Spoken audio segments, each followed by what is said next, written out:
Oh, hey. Hi. I didn't know this was a give and take now in the opening. Is it a give and take? What's going on? Slosh Hogger in the chat writes the following. I wonder if Sid's coffee today is green. It isn't. I'm not a loser.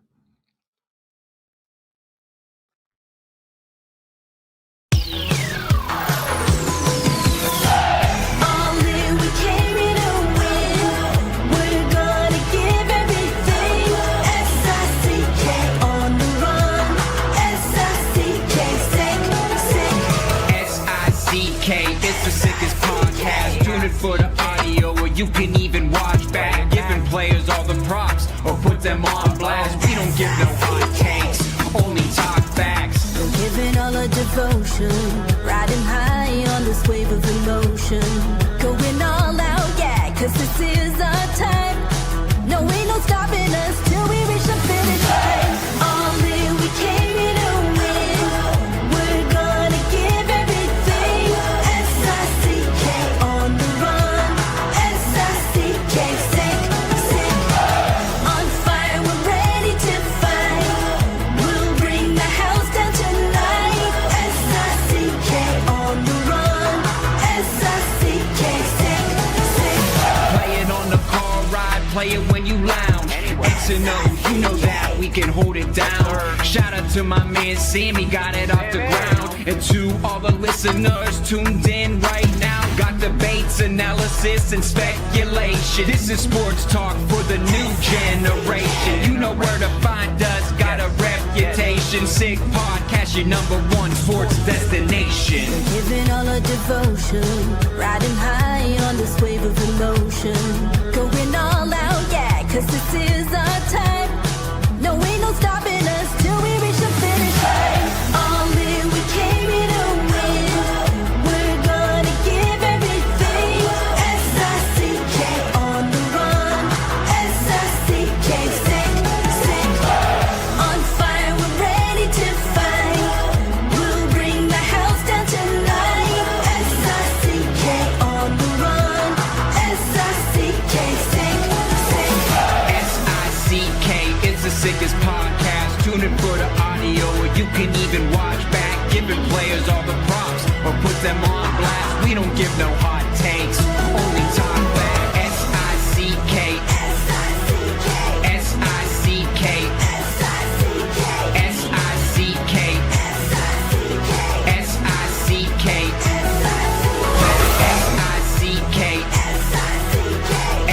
S-I-C-K, S-I-C-K, S-I-C-K, S-I-C-K. All in, we came here to win. We're gonna give everything. S-I-C-K on the run. S-I-C-K, sick, sick. You are now listening to The Sid Seixeiro Show. Powered by Sick Media, the sickest Toronto sports show. Now, here's your host, Sid. And what's up? Top of the morning to you. It's Sid. It's St. Patrick's Day. You know how I know? CP24 won't stop talking about it. Happy St. Patty's Day to you and yours. It is Tuesday, March the 17th. We are live on X. We are live on YouTube to everyone who has downloaded the audio pod and listening on your way somewhere. We appreciate you. Thank you very much. St. Patrick's Day, I have a lot of respect for. Ton of respect for. You're not wearing green.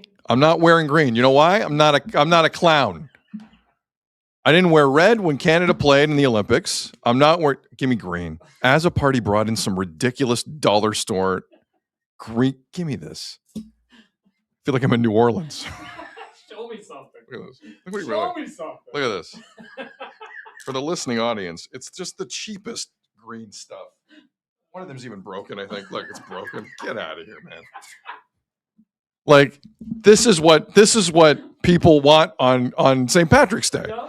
I used to work on a show where it was like there was nothing more. But guys, there's a war happening. So, no, green, wear green. That's the most important thing. And pumpkins at Halloween. Yes. I just don't. Listen. I love all the historic aspects of St. Patty's Day. I do. The stuff that has been monetized with it is alarmingly cheesy. Alarmingly. So if you're out on a Tuesday getting hammered, guess what? You got to go to work on Wednesday. You didn't think that through. Just go on the weekend and get hammered, right? Because most adults realize I got to work Wednesday. And nowadays, people don't care if it's like St. Patrick's Day, the notion, let me take this damn thing off. Get out of here with this. I had to take off the necklace. It is rizzed up. Look at it. Oh, is that what I am? Rizzed up? Cool guy said it. Okay. I'll take it. Anyway, I guess what I'm saying is the kitschy stuff with St. Patty's Day, I'm not hot on. I'm not really a Guinness guy. I might get in a lot of trouble for saying that, especially in this chat. I am not a Guinness guy. It's very popular drink worldwide. I understand I'm in the minority. Just if you're going to get hammered tonight, just realize there are repercussions. Pickleball Pat in the chat. My name is Patrick, and I find St. Patrick's Day a bit ridiculous. Guys, if you've lost Patrick, you've lost the plot, is basically it. So good to see you on this Tuesday. If you're in the Toronto area, it feels like it's minus 30. It's just stupid. It is beyond ridiculous, the weather patterns here. It's gonna get to about 4 or 5 for the rest of the week, and then I think maybe it turns a little, maybe. But that's the situation we're in right now. Leaf fans have not had a lot of luck this year watching this team. Leafs are home to Matthew Schaefer's New York Islanders tonight. And look, the Leafs have a strong Toronto St. Patrick's Day lineage. Like they should be wearing green tonight. It's actually one of my favorite third alt jerseys in all of sports is what the Leafs are going to be out there wearing tonight. Looks really sharp. And whatever distracts from the team is a bonus and should always be used by this Leafs organization. And like normally certain headlines with the Leafs would be taking hold. Like Matthew Schaefer is going to have a lot of people in that building tonight supporting him. A lot. And if you want to see a team defend a player, I dare someone to go up to 43 tonight. 43 or 48? What's Matthew Schaefer? Pretty sure it's 43. Yeah. Forgive me if he's not. Also, some of the quotes from Craig Berube out of practice or out of the morning skate today are kind of amazing. For instance, somebody finally asked Berube about players grabbing iPads on the bench. Like did you see this, Azza? No. So this was Lance Hornby of The Sun who quoted this. And Berube said, quote, "I love they want the iPad after a shift where they had a scoring opportunity. They don't want it when they screwed up and the assistant coach goes down the bench to show them." That's pretty good. That's pretty good. But the other quote from Berube today at the morning skate ahead of Isles and Leafs tonight. Only 14 games left on the schedule, guys, for the Leafs. Berube did say, this according to Chris Johnston, Berube says he's revisited the Leafs' lack of response to the Austin Matthews hit almost daily with them since it happened last Thursday. Quote, "Sometimes it's a wake-up call." End quote. This story's not going anywhere. Nor should it. Because it has opened up a lot of wounds that we thought were there and people were denying. But now the bandage is off and you can see them. You can see the scars. You can see the wounds are open. And the Leafs have a lot of work to do here, PR-wise and internally. No question about it. Today was another chapter, and it was one I was not expecting. Schneb's Garage in the chat writes, "Yep, George Parros damage control interview." That's what happened today. So last night, I think it was the Insider segment on TSN. I saw this. They announced George Parros was speaking to the media today. Now, George Parros normally has his presentation to the GMs down in Palm Beach, Florida. That's an annual thing. There's nothing new about that. He is, after all, the head of department player on safety. But I didn't know, like, George Parros, who was still taking a lot of heat for the Radko Gudas 5-game suspension and how that happened. I didn't know George Parros. If Radko Gudas spoke, that'd be news too. But I didn't know George Parros was going to, like, actually speak to the media today, like a scrum. I didn't see that coming. But that's the heat that's around this story. That's what's going on. So the press conference started at noon Eastern, so all of the media could be there. Just kidding. It happened at 8 a.m. this morning. You know why it happened at 8 a.m. this morning? They were hoping the media were a little hammered the night before and wouldn't show up. But they did. And they were bright-eyed and bushy-tailed. Whenever you schedule an 8 a.m. media availability, you don't want anyone to be there. You might as well have scheduled it for 5 a.m. Like an old-school World Junior Hockey Championship cut day at camp. Something like that. The NHL want this story to go away, and it's not, because the Connor McDavids of the world are pissed. Never mind the Leafs. I'll get to the Leafs response in a second, which continues to just boggle the mind. But that 8 a.m. media availability for George Parros today was dirty pool. And it was very transparent what the National Hockey League were trying to do. Snack in the chat writes, 8 a.m. or Friday at 4 p.m. It's an equal news dump or attempt at a news dump. Snacks, you are correct. So one more from the chat here, courtesy of Jeremy. Kudos to Sid. Feels like he's the only guy in Toronto trying to hold the Department of Players' unsafety to account. Never change, Sid. First time in my life I've ever heard the term never change. People have been trying to change me for a long time. I said the quiet part out loud. So let's get to this morning, because I was stunned George Parros spoke after immediately giving 5 games basically to Radko Gudas and Austin Matthews being gone for the year. Grade 3 tear of the MCL, 8 to 12 weeks minimum. Who knows what the future holds for Austin? So George Parros, a couple things before we begin this. One, he was nervous. And we don't have the video. We're going to run the audio here of a few clips. But I cannot express to you enough how much my guy was sweating. It was like someone was about to ask him if he wants to get married on Love is Blind at the altar. Like, he was sweating. And it was obvious why. Like, this is a level of scrutiny. This stuff used to happen with the Department of Player on Safety all the time. Like, just really controversial stuff. There hasn't been one in a bit, to their credit. And he kind of tried to make the case today. It's a fast game. We try to keep it as safe as we can. But we haven't seen one like this in a while. If you're going to take out the Leafs' best player, you're going to get some heat. And the fact that McDavid didn't walk away from the argument, which I applaud him for, has made it even more intense. And that's good. That's good for the game. So the first clip we have of George Parros, the head of Department Player on Safety, is him trying to alleviate the concerns. Never mind the fans.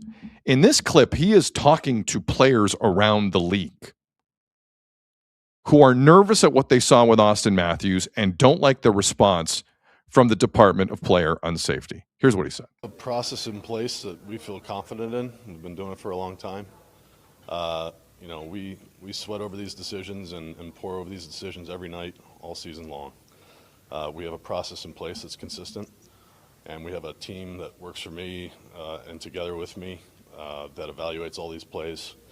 A very experienced team, a veteran team, guys that have been here since the beginning of the department, not to mention all the former players that have a large set of experiences of playing in the NHL, games, accolades. Some of the best guys that have played the game work for this department, help make these decisions. So our process, I feel very confident in. We've got great guys who make these decisions, and I think the players should be confident in this team to do so. The players should be confident in this team to do so. Well, that statement filled them with confidence. What I found interesting there was the notion that a bunch of people who've been in the Department of Player Run Safety for about a decade should still be there if this is the controversy that happens. He completely contradicted himself. You know what, George? Maybe you should change it up then. If you have to have a scrum at 8 o'clock in the morning in Palm Beach, Florida, when normally you'd be preparing for a presentation and then 18 holes. Maybe that's not a good thing. You've had a bunch of people there since day one of the Department of Player Safety. Maybe that's part of the problem. And the last throwaway statement there, players should have full confidence in the department's ability to police the game. Well, hey, Connor, don't worry about it. You're good. Leon Draisaitl's not playing against San Jose tonight. Pretty big hockey game. Who knows when he's coming back? Yeah, that's fine. Connor, George says you're good. You're fine. Once again, Snack in the chat. I'm leaning on him a little bit, or her. Play the Jeremy Roenick Wake Up NHL clip. Remember that one? Jeremy Roenick's mouth was like half on his face and said, wake up. If Jeremy Roenick thinks you're a joke discipline-wise, then maybe you are. Jack in the chat writes, if you're explaining, you're losing. Ronald Reagan. That is a classic political term. And it's very, very true. By the way,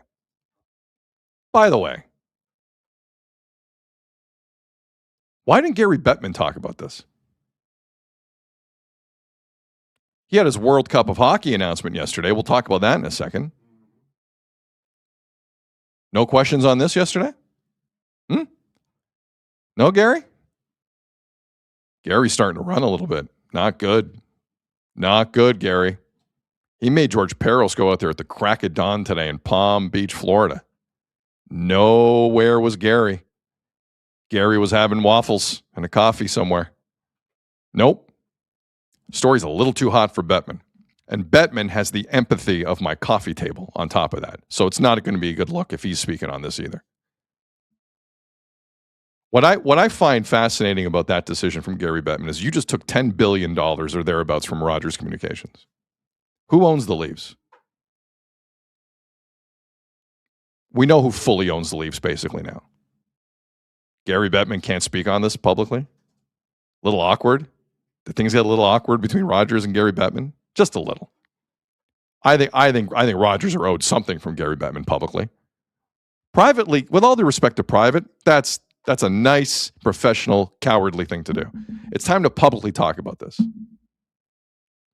And Gary Bettman didn't have the stones. Maybe he will one day. Maybe he will. Maybe the world will look down on Gary and say, do you want to speak on this? And the microphones will go down everyone's waist because he's not tall. Anyway, George Parros was speaking today. So Parros' first statement is, Connor McDavid's of the world, we have a process and we're great. All good.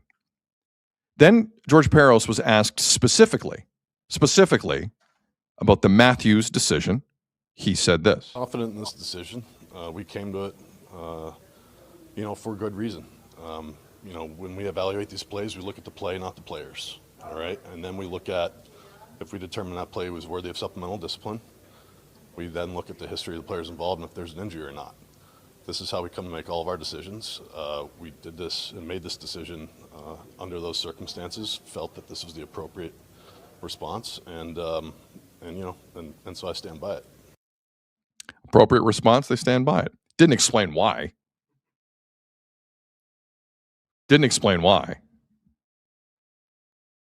Sir, you just ran me over with your car. Why? Well, I thought it was the appropriate response. And I stand by it. Okay. M. Bell in the chat. Leafs need to learn to push their weight around. I think behind the scenes they have in the past. They've tried. This one isn't going very well. So George Parros, publicly in front of cameras this morning, had no interest in diving into the whys of 5 games for that piece of garbage, Radko Gudas. By the way, not one question today about his affiliation with the Ducks. Not one. Not one. He's played most of his career with the Ducks, and he gave him a layup there. A layup. Radko Gudas will be available for a pretty important playoff stretch run for Joel Quenneville and that team. No questions on that today. Whatever. I'm not there. I just follow sports. Finally, the one clip I really wanted to play from George Parros involved the timing of the phone hearing and when he knew about the actual extent of Matthews' season-ending injury. And the thought process on this, like, I understand it's tough to take what happens to a player and use it specifically in the suspension, but that's been happening throughout my whole lifetime at times in the National Hockey League. They pick and choose when they want to do that. The gold medal winning captain for Team USA, weeks after it happens, to not use that injury in any way to adjudicate it in your mind is malpractice in the role, and George Parros should not be there. So George Parros in this last clip walks you through the timeline of when he decided it was just a phone hearing, which means no more than 5 games, and when he knew about Matthews actually being out for the year. There was the general understanding there was an injury on this play. Okay, it seemed very obvious, and I do get an injury report at the time. When I decided to have a hearing, after that point in time, I call the team and let them know we're going to have a hearing for the play, the offending party.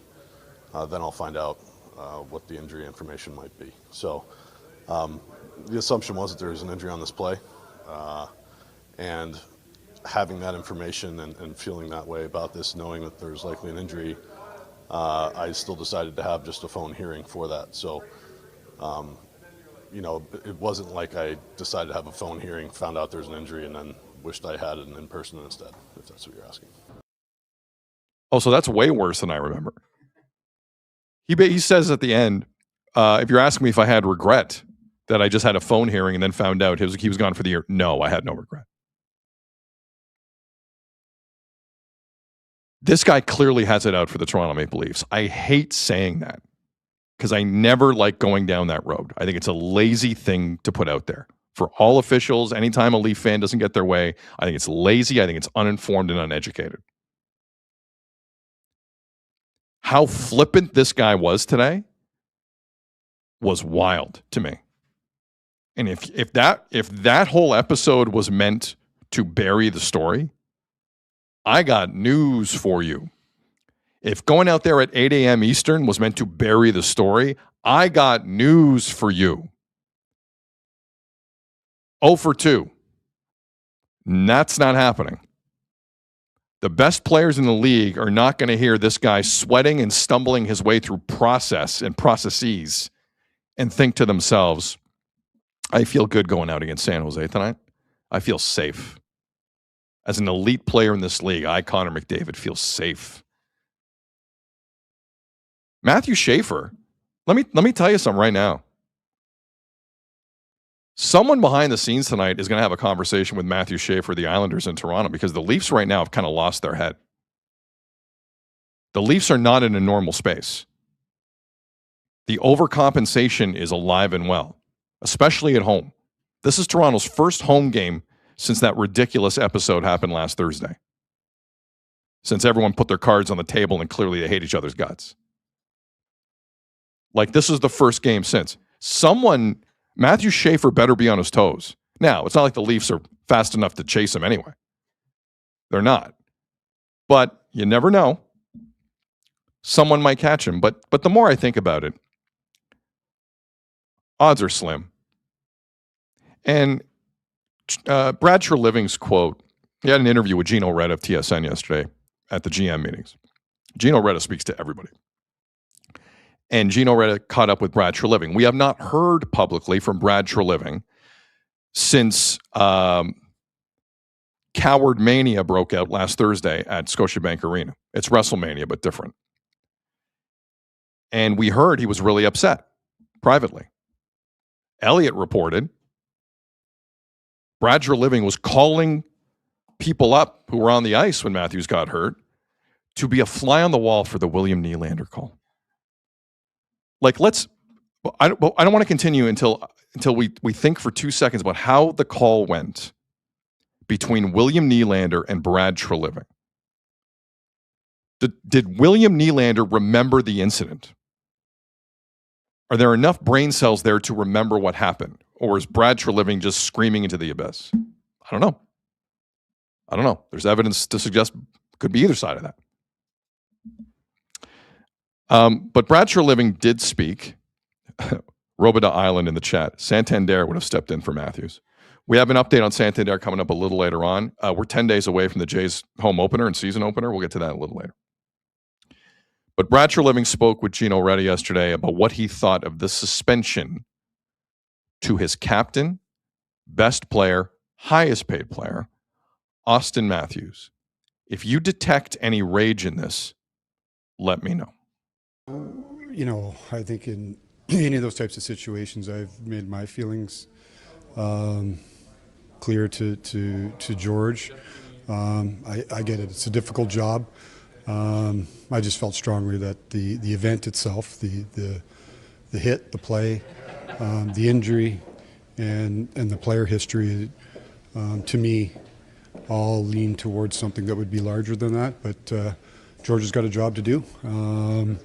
And like I said, a lot of those conversations I'll leave behind closed doors, but we certainly felt that a stiffer penalty should have been had. But that's my feeling, and we'll leave it at that. Whoa. Might get fined for that non-opinion. You know what's dawning on me with the Leafs is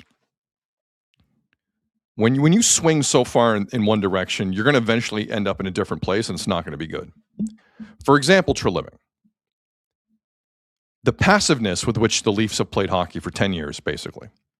Like maybe a season and a half where they actually hit guys and played physical. Maybe. But for the most part, it's been non-reactions across the board, especially under the Tavares captainship. The passivity on the ice is a result of stuff rolling downhill from upstairs. The entire organization has been passive.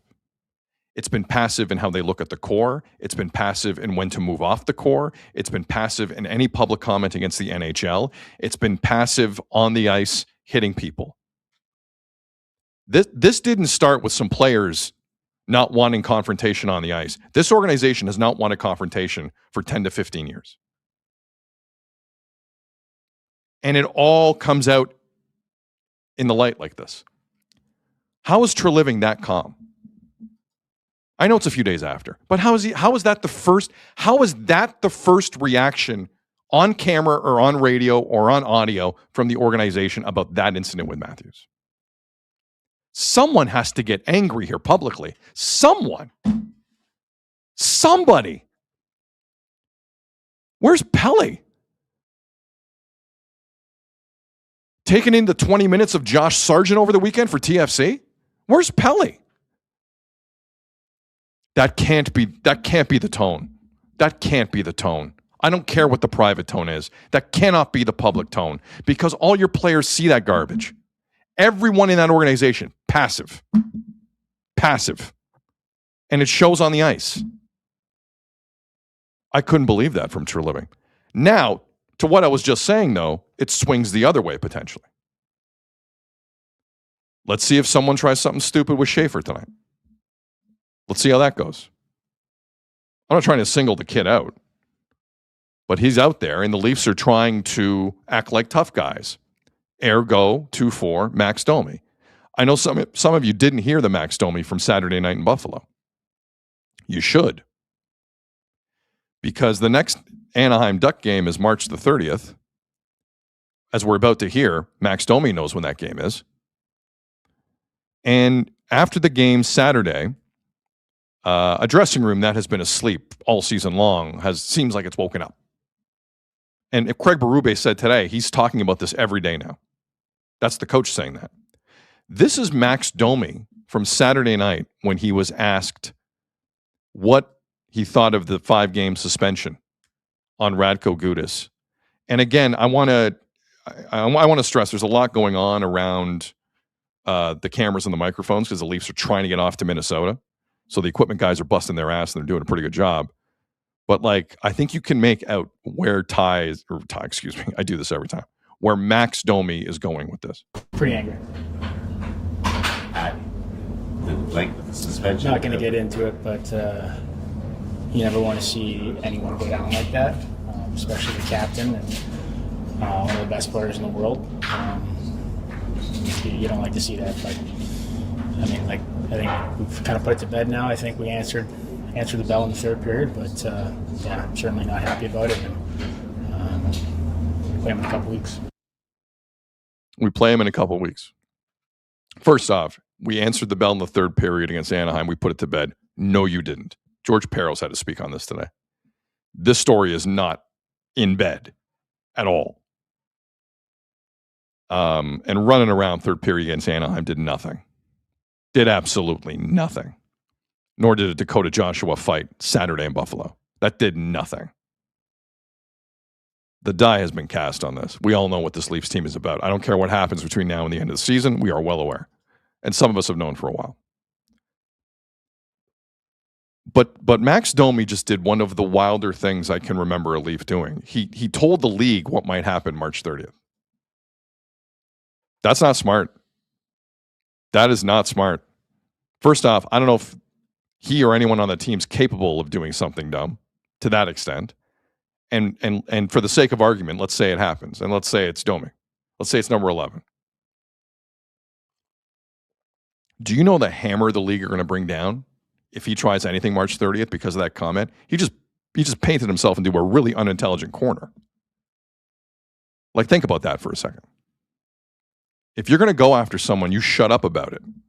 The Colorado Avalanche, back in the day against Vancouver, there was a lot of stuff said in the lead up to Todd Bertuzzi. And a lot of inaction from the league, to be fair about it. But you cannot just put out there on a megaphone, see him again March 30th. And then what? And then what? It's an organization that doesn't know how to be tough on or off the ice, and they are trying and failing right now. And I don't know how you fix this overnight. I don't know how you fix this overnight. It is clumsy, and it is transparently soft, both up top and on the ice surface. And I just think Leaf fans and maybe Matthews deserves better. Again, Matthews, not the toughest guy. But we're here, and you start to add all these things together. Like, George Parros is not changing. I don't know if you heard what I heard in those clips. That guy's not moving. He was sweating. They know there's heat. We'll see what they do about it. But now watch the world exist where it's the Leafs that try something later this month, and then they get made an example of. Watch that. Watch that. Leafs can't win now because they popped off. It's classic Max Domi. Really shouldn't be saying that. But they're here now. One day the Leafs will figure this out. Publicly, on and off the ice, they will figure this out.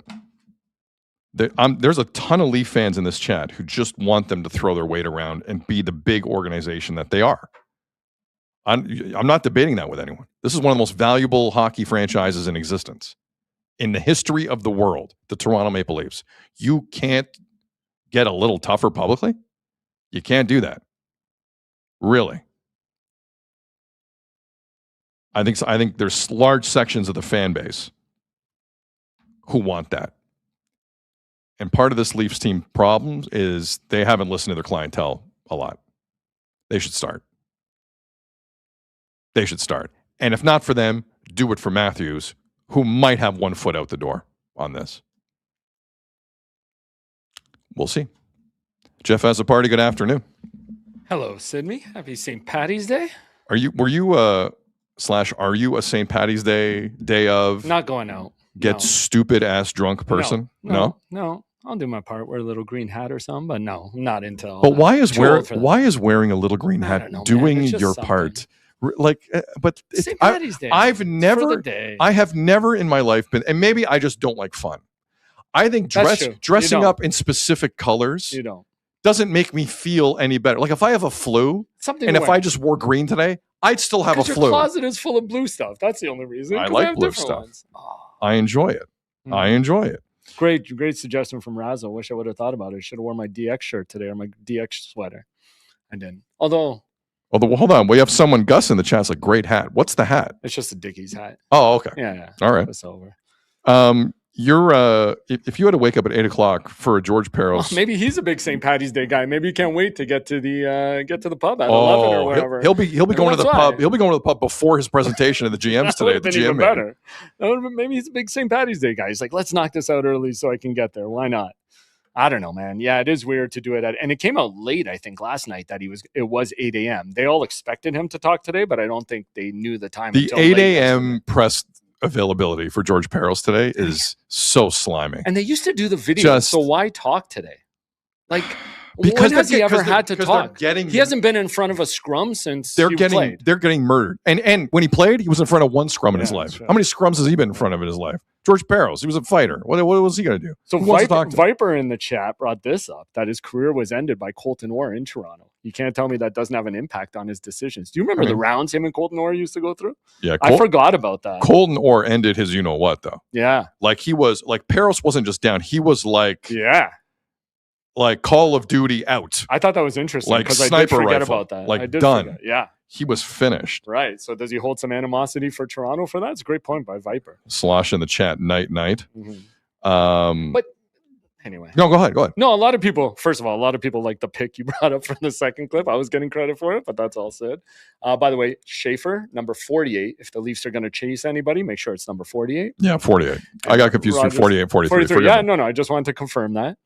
But yeah, like to Parros' point, that's all Connor was asking. His system's been in place for a while. People have had a problem with it for a while. Can we not just have a conversation about how we can maybe make it better? Because you can't just go out there and say, well, that's our decision. We stand by it. Like, let's start a conversation. And I was listening to CJ and Julian yesterday, and like CJ said, like, okay, Connor McDavid doesn't like the process. Like the follow-up question is, so what would you like to see? And it's a good question. Yeah. I would suggest the following. And I think this is where Connor McDavid was going. Why are we capping suspensions? Yes. A phone hearing. Why the hell are we taking power away from the all the NHL does is want the power. So give them more power. Like a guy can defend himself better if he's in person and not on Zoom or on the phone, especially in this day and age. It's not 1996. Exactly. Like we can all communicate with each other. Like why are you saying immediately after that injury, no more than 5 games? Yeah, because we're only going to do it by phone. Yeah. That is part of what McDavid is talking about when he says, if we all complain about the process all the time, why don't we change it? Yeah. Seems like a logical thing to do. Mm-hmm. No, but I mean, I just thought today was a failure from George Parros. I know what they were trying to do, but they tried to hide this. It was weak. He did not come off well. He's been lawyered up, just like the rest of them in the NHL offices in New York. There was no actual explanation as to what led to 5 games and immediately capping that off the front. Zero. All he said is, that's what I thought. Well, no blank, Sherlock. I understand that's what you thought. How about the entire market of Toronto and American hockey fans who like Austin Matthews and Toronto fans who like Austin Matthews? Why don't you give him more of an answer than that? One of the biggest faces of your league. It's true. Incredible. It's true. The guy had to be carried off the ice and wasn't coming back. Like, you weren't sure about the injury? Come on, man. You played hockey. You know how bad that knee on knee could be and how dirty that was? Stop it. But maybe, again, even if Connor doesn't have the answer of how you fix this, all he said is, let's start a conversation, because it always seems both sides aren't happy. So there has to be something, and that might be the first step, what you just said. We don't cap this. We talk about it and we figure it out and we see where it goes. You don't have to cap things immediately in the next morning by scheduling a phone call or not a phone call. He has to come in person. Like, we all live in this Zoom world now. Like, why can't you just present yourself? You can figure this out, Most people still aren't going into the office every day. Like, you can make changes. And I think that's all Connor was saying. I don't care if Connor has the answer or not. That's not what he gets paid to do. But there should be a conversation about it if people are this upset about it. And the story's dragging on for a week now. Like, it's not going anywhere. It's not going anywhere. And nor should it. Yeah. No 3-putting in the chat. George Parros needs a car wash code. He seems a little stuck in the car wash line, George Parros. And I love that you think Nylander would have any kind of reaction to anything Brad said. So he does not. No, care, I'm stunned at the Brad comments on that. No, but I'm stunned. Okay, but maybe he's yelled out, man. He yelled at the whole team apparently from Friedge's report. Your like fans need to see you yelling, man. I agree. No, and it's not for the players. You're right. You were bang on when you were like the Leafs are in a no-win situation because the situation was in the moment to react properly and they didn't. So now no matter what you say, what you don't say, I don't care about the third period. Like, to be fair, if Parros said, I saw his team react, I didn't think it was that bad because his team didn't react. I kind of agree with that. If George Parros would have said that today, I would have applauded him. Right. That's the only thing he would have said today. It's a great point. That's the only thing he would have said today where I'm like, good point. His team obviously didn't. Why do I have to care more than William Nylander? Right. 100%. Why do I have to care more than William Nylander? Yep. That's a valid, I had not thought of that angle, actually. Mm-hmm. Woo! Judging suspensions by the reaction of a teammate is a wild notion, and I am here for it because that's the only thing that makes sense to me in this, is that the National Hockey League and Parros specifically looked at that and said, I couldn't have been that bad. sorry, why do I have to be angrier than Morgan Riley? Why do I have to be angrier than that soft as porridge Brandon Carlo? Why? By the way, the Easton Cowan, the more I look at it, that was brutal. He was behind. He was right there. He was 2 feet from it. But then he had to He was he skated 2 feet away from a writhing Okay, let's stay here, Austin man. Matthews. It's true. Like I'm 'Cause he not skated right saying past it. I'm not saying he should be first in. But No, the he's a more rookie. that angle from behind the net on Cowan, whoa, man. But see, this is why I want to blow it up because I Whoa. don't need a young guy like that getting into the culture you just described and how it's been carrying on from the top to the bottom. It trickles down. And the kid fought in the third period. And he did. Like I was And fair again, about it. I He hope did. he realizes that's the biggest ovation he got. No matter a goal he scored, You would the think. crowd went nuts. Like you said, what do season seat holders want or You what would do they think. want to hear? Like, I hope he realizes you get a reaction from the crowd when you do that, when you stick up for your team and you show some physicality. Bob, But that's why let's just blow it up now and get these young, if they do have any young talent or they bring in any young talent, to get it away from this culture. Bob in the chat writes, President Sid, they had to follow kneeing presidents. Now, Bob's correct. That's kind of what happens here because going down through the years, it's like 4 or 5 games, it's 6 games. It's like that's factually correct. But there's no feel for the fact that this is the captain of an original 6 team. And it's a repeat. I don't care what the league defines repeat offenders. But you can find He's a suspensions repeat on that. offender. Yes, agreed. He is 100% a repeat Who offender. cares if it was in the last 18 months? Nobody cares. To suggest otherwise is ridiculous. Hold on. Do you want to go back and look at this suspension Jason Spezza got or what Morgan Riley got for really? Like, come on. Like the Riley thing, that's why Riley is so surprising in this. He is. He really is. I mean, like we've seen Morgan Riley dude, these guys have been checked lose out his since the mind. break. Yeah. And like I am to me, it 100% here for it. Riley got 5 games for that. What was 5%, worse? yeah. Now, I think on appeal, what game was taken off. But like initially, he was given 5 games. The same thing. How is what Morgan Riley did on par with taking out Austin Matthews' knee? Yeah. Nobody cares about Ridley Gregg. With respect, / no respect, I guess. But like, it's not even close. Yeah. It's not close. And Ridley Gregg was asking for something. Clearly, he was asking for something. Yeah. He knew what he was doing. But like this was just wild, man. It just speaks to how checked out this entire team was since the break. And once you're checked out that much, they weren't playing. How many games did we look at? And they didn't even look like they should be on the ice. No, it's true. Like, and once you turn that off, it's hard to turn it on. Like, it's crazy. And that's why, honestly, this is the first time they're listening to Berube, and I don't know how long. It doesn't surprise me at all that he's bringing it up daily because it's the only way to get them to listen to him now. Edward in the chat, Morgan Riley was after the whistle. I don't care. It was hilarious. Okay? It was hilariously after the whistle, and I'm good with it. Yeah. Context matters. It does. Ridley Gregg wanted smoke, and he got it. Austin Matthews is trying to make a play, and he's not looking for that at all in front of the net. Who's looking for a neon knee of that severity in front of the net? Because you got beat. Who? Because you got beat, you did a dirty play. Yeah, because Bradko Guda shouldn't be in the league. He's a piece of garbage. Ridley With a Gregg history. wanted to make a headline, and he got it. And that was one of my favorite Morgan Riley moments of all time. 100%. And people in Ottawa are still like, oh, I can't believe you said that about Ridley. Shut up. Man, Anna Dua from Sportsnet reported Matthew Schaefer has close to 1,000 people coming to tonight's game in Toronto. That's a lot of folks, man. Well, I guess there's seats available. To me, it is more speaks to how many If seats are available. anyone does Could you anything, imagine trying to get 1,000 tickets to a Leafs game? I mean, I guess there's probably boxes and stuff, but that's insane. we know. Is there anyone crazy enough on the Leafs? Like, is Max Domi in a Matthew Schaefer kind of mood right now to prove that he's a tough guy? They're saving him. Who is there? Anyone on the Leafs who tries? Because Pizzetta was sent down to the Marlies today. He didn't play against Minnesota Sunday. He's down with the Marlies.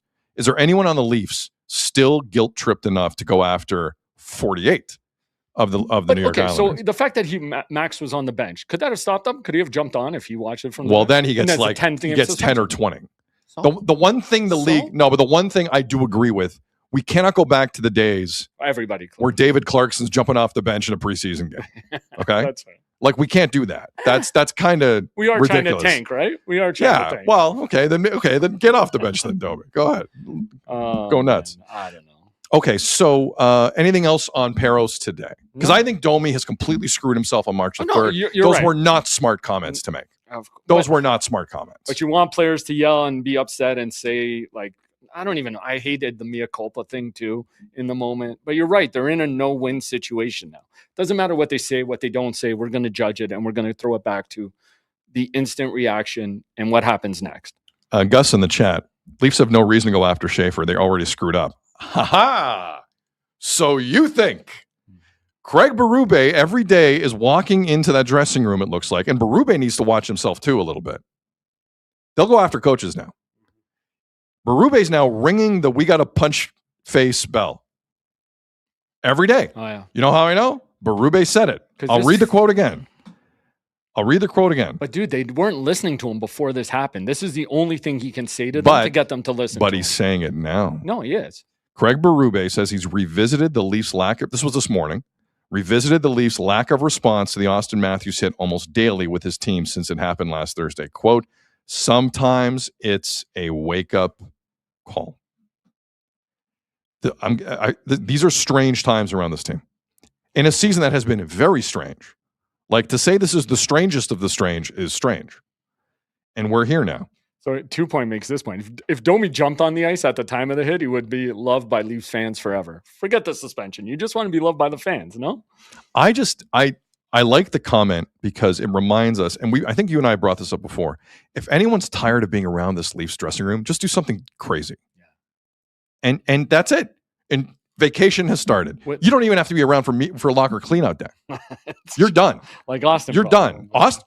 No chance in hell Austin's coming to that. We'll bet a green beer on it. Yeah, I'll bet you a green. Even though the captain, like, he's a captain. Dude. Injured players don't speak. Okay. That's a rule. Unless they do. But injured players are not normally made available to the media. So let's make this bet. Where's the first place he shows up? On the Tkachuks podcast? Where does he address this for the first time? Okay. Well, thank you for the segue. Yeah. Because it might be the Tkachuks podcast. I'm learning, dude. Look at you. I know. Look at you. Look at that. D-Man in the chat, 69 years and counting. 69's a long time, man. It's a long time. Or sorry, 59 to make it clear. Yeah. He corrects himself. Oh. Okay, so it might be 69 by the time the rebuild gets going. It might be. Anyway. It might be. Okay, so because the pattern in the story has been discipline and then response. Response, discipline. Friday was response, then discipline. Yeah. This week it's been discipline, then response by the Leafs, or lack thereof. Fair enough. So everyone's still talking about this, including the Tkachuks. Now, I'm not normally one to give oxygen to the Tkachuks. I'm not their biggest fan, especially Matthew. Brady, I got time for. Matthew, not really. But the Tkachuks podcast, that isn't as interesting as people would hope it would be. Can't talk. Did get interesting yesterday, though, because I'll give them credit. They have to. They are National Hockey League players, and they spoke on this. They spoke on the Leafs' lack of response last Thursday against Anaheim. Let the recruiting begin. Well, it's definitely in the air. It's definitely in the air. So Brady Tkachuk and Matthew Tkachuk are doing their thing, and they released this. It's like a 3.5 minute-ish section of the pod yesterday, and it was smart to release it because it's pretty timely, obviously. Definitely. So I'm going to run 2 clips of this. It's Brady and Matthew just talking about how they would feel if no one came to their defense like that. And I will hear this from them because I believe both players would have gone in head first for a teammate. I don't care who it is. We've seen it all the time, actually, whether it's intelligent to do or not. They do it. They jump in. There are a lot of players in this league who do it, believe it or not. A lot. Brady and Matthew, I think, are two guys who can kind of speak on this. So, first voice you're going to hear is Brady Tkachuk about how he would feel if he were in Matthew's position. Like a lot of that is just you got to police it yourselves during the game and during that play. If your captain gets taken out like that, I mean, you got to have a way better response personally. Like, I mean, I know how I'd feel if I got hit like that and nobody really jumped in there. I'd be pretty pissed. It's like an unwritten rule. If you're captain, best player of the team, and like you lose an edge, you're going after somebody. It's just even he takes a bump. It's like, if you go after our best players, we're going after your best player. Like, it's just, I don't know. Especially him, he's been their guy for the last bunch of years. 10 years. Even as a guy who plays on another team, like, kind of don't really understand either. Like, the team's that far out of playoffs. Like, all you need is an excuse to go, like, stick up for your team and like that. Yeah, so. I've been in that position before. Like, you're pissed off, you're in that spot. Like, you already have that, like, natural anger. Like, you want to go take it out. Like, no, I don't know. That was a perfect opportunity to stand up for your captain, and just didn't see it. Was any of that wrong? No. Not one. That's the first time in my life I've heard both Tkachuks speaking at the same time, because normally I lose brain cells when I hear it. But that's the first time I've heard both of them talk where I'm like, ding, ding, ding, ding. I find no one can debate with any of that. If you've watched NHL hockey for 2 seconds, like, how do you fight that? Jack in the chat, Matt Tkachuk tampering. Yes, he is. Mm-hmm. Totally. What are you going to do about it? Yeah. Imagine what they're texting to him. Exactly. Imagine what, while he's away from the team. The Matthew Tkachuks of the world and the Jack Hughes. Jack Hughes. Yeah. All of and them. the Quinn Hugheses of the world, and guys in Dallas and guys in the Rangers. Bobby McMahon. Trying to get him to Bobby Utah. McMahon, the new star of the Seattle Kraken, Bobby McMahon. Or Seattle. Sorry. Yeah, Seattle. You guys have, like, I know it's an uncomfortable thought. He is getting USA Hockey spammed right now. Yeah. By his own people. Without a doubt. And why wouldn't you? 100%. Bill Guerin is in that chat every day. Oh, hey, who's got Austin's Matt? Hey, listen, it doesn't snow here all the time, by the way. We got nice lakes. We have nice lakes down here. 1,000 lakes. There's a 10,000 lakes in Minnesota. Land of 1,000 lakes or 10,000 lakes? I think it's 1,000 lakes. Grumpy old madman says Marner. Marner's reaching out to him. Yeah, I have to be honest with you. I think Austin's kind of done with the Mitch Marner experience. Yeah. Yeah. I think there's Manoah's texting him. Alec Manoah is going to have a lot to do with what happens next with Austin. Sorry, I put this one up by accident, but it's pretty funny. Why does Sid keep on mentioning the Santander and then never talk about him? A loyal man, I'm sorry. It's just, we always get to it at the end and then we don't have time. And we have an update on Santander coming up. Because it's constantly changing too. Santander and his place on the 60-man roster is kind of now in question. And we'll talk about it a little later on. But, like, again, I don't like there's no debating what Brady or Matthew just said, correct? Sure. There's no debating. And the part I think we always lose sight of, yes, he's the captain of this team, but he's been here for 10 years. Some of these guys he's played with for his entire career. Like, it is crazy to think you've been on a team, you're a staple of this team, you're the face of the organization. Like, it's been a decade since he's been here. D-Man in the chat, this will forever be a stain on the Leafs. Whew. Let me ask you that, actually. If this was like Columbus, you think we'd be talking about it as, like, not as much? Because no one cares. Right. No one cares. What about the Bruins? Like, I don't know. Do you think if someone didn't step up in defense of Zach Werenski, you and I would be spending an hour a day on this? But it is pretty damning that a team hates each other. It's not just damning. It's not one incident. What it represents is the failure to come together as a group for 10 years. Yep, you're bang on with that. That's all this is. Sure. And it's pretty damn important because we were going to get here at some point where everyone acknowledges, fans, trolls online, even the organization, you guys are kind of a joke with each other right now. Well, so what are we going to do about it? Like that's the fact that it's not just the lack of response. It's everything it represented. From the top down. We have not heard Pelly on this.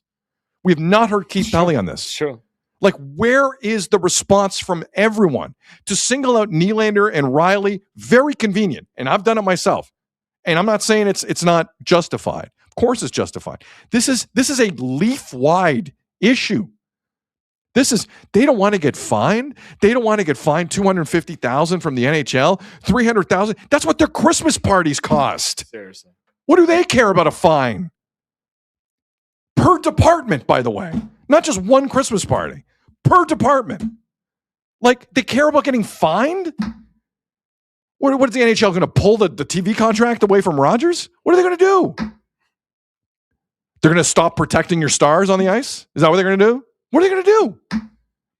I don't get it. I think your fan base is angry and they want some response, and they're not getting it anywhere. For sure. Anywhere. And you know what else has been living rent-free in my head since you asked me yesterday? Like, why is the record so good without Matthews?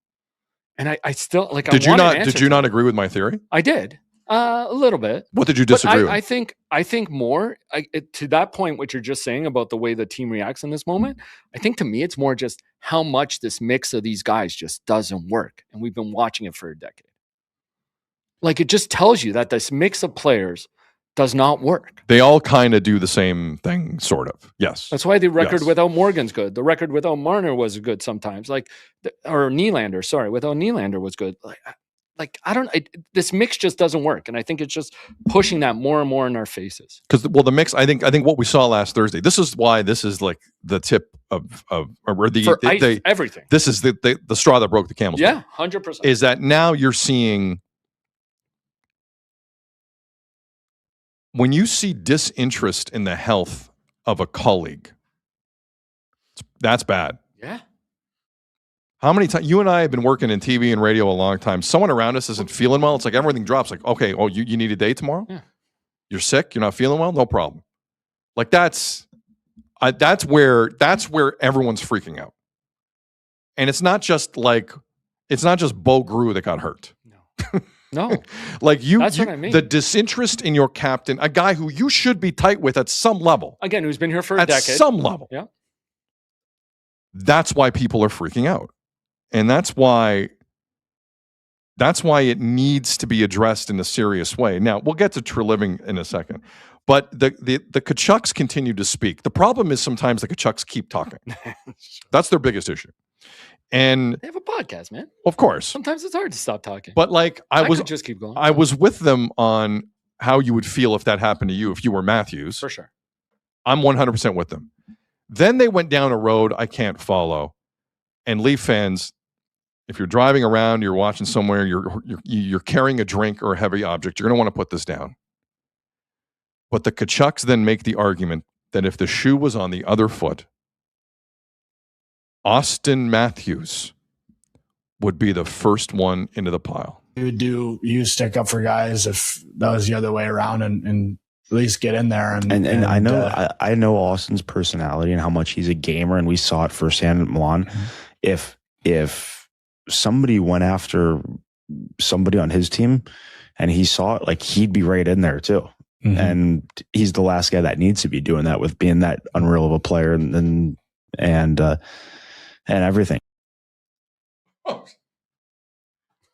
I'm doing, for the listening audience, I had to do like the Matrix avoiding bullets reaction. I didn't know what I was hearing. Did the Tkachuks just suggest? Lisa in the chat, whoa. Did they just suggest Austin Matthews would have jumped in the pile first? Like, Michael in the chat, they lost me there. I went and looked back at some of the facts around Austin Matthews and penalties and fighting majors. Austin Matthews, in his NHL career, has 0 fighting majors. 0. Austin Matthews, the most penalties he's ever taken in a single season. He's been in the league 10 years. Yep. The most penalties Austin Matthews has ever had in a single season, believe it or not, is 10. And I couldn't track this down, but I'm guessing most of them weren't roughing minors. They just weren't. You know how I know? This Leafs team, they don't scrum well. There was a season that went by, I didn't see a scrum. I didn't see one scrum after the whistle. Not one.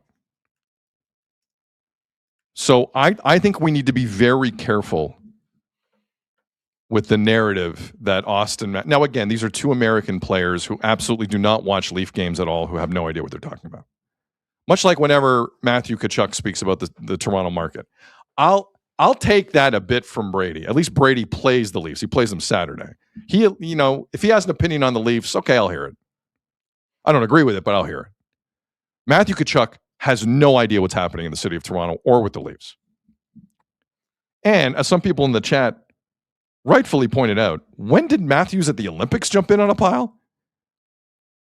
That doesn't happen at the Olympics. The only guy who even flirts with that is Tom Wilson when he loses his mind. I don't know what they're talking about. But let's just be honest about the conversation. But B, let's realize how much tampering is actually going on. Right. Yeah. Because if that's going on in public, just lies right. and misinformation, what on earth is being said? They must be dumping all over Calle Yarncroc in those player chats. Yeah. For sure. Whoops. So hold on. Did you say you had none? I read no fighting majors in Mouse. He has a 5-minute once in the. Do you remember the one fight he got into, which wasn't really a fight, with Steven Stamkos in the playoffs, Game 3, 2023? Was it technically a fight though? Well, they gave him 5 minutes for it. They gave him 5 minutes, but it wasn't really a fight. All right, I know. He has a half a major in his career. How about that? I just wanted to bring it up. He has a half a major in his career. He got into a slapping match with Steven Stamkos, and he got 5 minutes for that. So maybe in the playoffs. Anyway. Guys, come on. But that's the only time I can remember him ever being that physical. Like, do I think maybe he would have skated over and not done anything? Probably. Like, I do think he would. I think his hockey smarts are there where you would skate over, but I'm not saying he's jumping in or doing anything like that. No chance. Anyway. Listen, I understand what the Tkachuks are doing. Oh, I fully understand, dude. But Leaf fans, but the wide-ranging aspect of why I wanted to play all that is like that is a morsel, that is a crouton of what is going on behind the scenes with American hockey players and Austin Matthews right now. Do not get it twisted. Brady might be getting the same stuff in Ottawa. Oh, without a doubt. Those two walked into some weird scenarios back home after the Olympics. And I wouldn't be surprised if it was more Brady than Matthews saying, hey, why don't we hook up somewhere else? Let's go to LA together. Let's go somewhere else together. It's going on is what I want to make perfectly clear. And there's nothing you can do about it. Yeah. Absolutely. In a day of podcasts where players are allowed to have podcasts, how can you? You can't police But that. yesterday, I ran a clip of Craig Berube saying he's barely talked to Matthews 36 hours after it happened. Matthew Nyes barely talked to him. This was all pregame in Buffalo that morning. They didn't come to his defense when he got knocked out. So I guarantee you, Matthews is interacting more with his Team USA teammates than anyone on the Leafs right now. No argument. And I understand it. No, I totally understand it. This is going to get interesting quick. Yeah. This is going to get interesting very, very quickly. Leafs are such a mess, is what I'm seeing in the chat. No brotherhood from James. Could be worse, writes. Why would other teams want Matthews? He barely contributed at the Olympics. Look, was he their best player at the Olympics? No. But there's still value there. Yeah, let's not get stupid about it. He's a big guy. Hopefully he can find a shot again. If he can, look out. And maybe if he's on a team with guys who are fighting for him, he'd show a little bit more heart himself. Yeah, like maybe other teams are thinking like maybe we can give him a better winger than Michelli and Domi. Yeah. So like maybe they're thinking that, and if I'm them, and it's only 2 more years of the contract, I'll take 2 years of Matthews, no problem. And guess what? Matthews will tell the Leafs where he's being traded to, so I barely have to give you first. Whoever's text he liked the most, I want to go there. You're getting my Nick Waugh. Yeah. If you're lucky, you're getting my Nick Waugh because Matthews is dictating all terms. I've heard this a few times the last few days.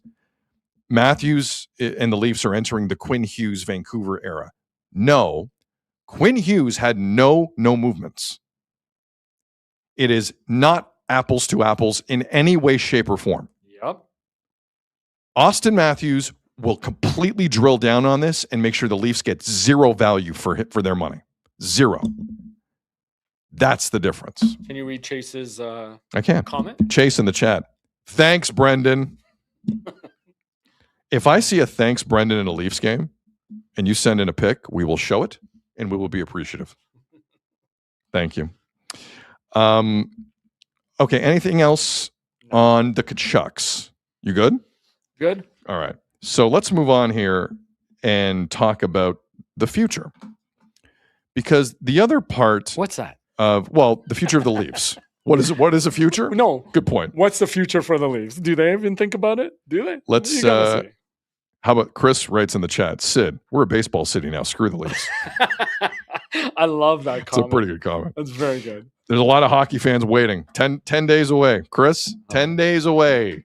Jays and Sacramento/Oakland A's. That's when we stop talking about this story, when Yes. the Jays season starts, you know? A couple things yesterday. Jonas Siegel and James Myrtle dropped their pod, and they talked about a lot of stuff. The one thing that they were pretty adamant about was Matthias Michelli is not going to be on this hockey team next year. As much as Matthias Michelli is fighting to stay on this roster, finally contributing in the deadest of dead minutes, which is the biggest tell of a nothing player. Biggest tell. As hard as Michelli is working to stay a Leaf, he's going to be a restricted free agent.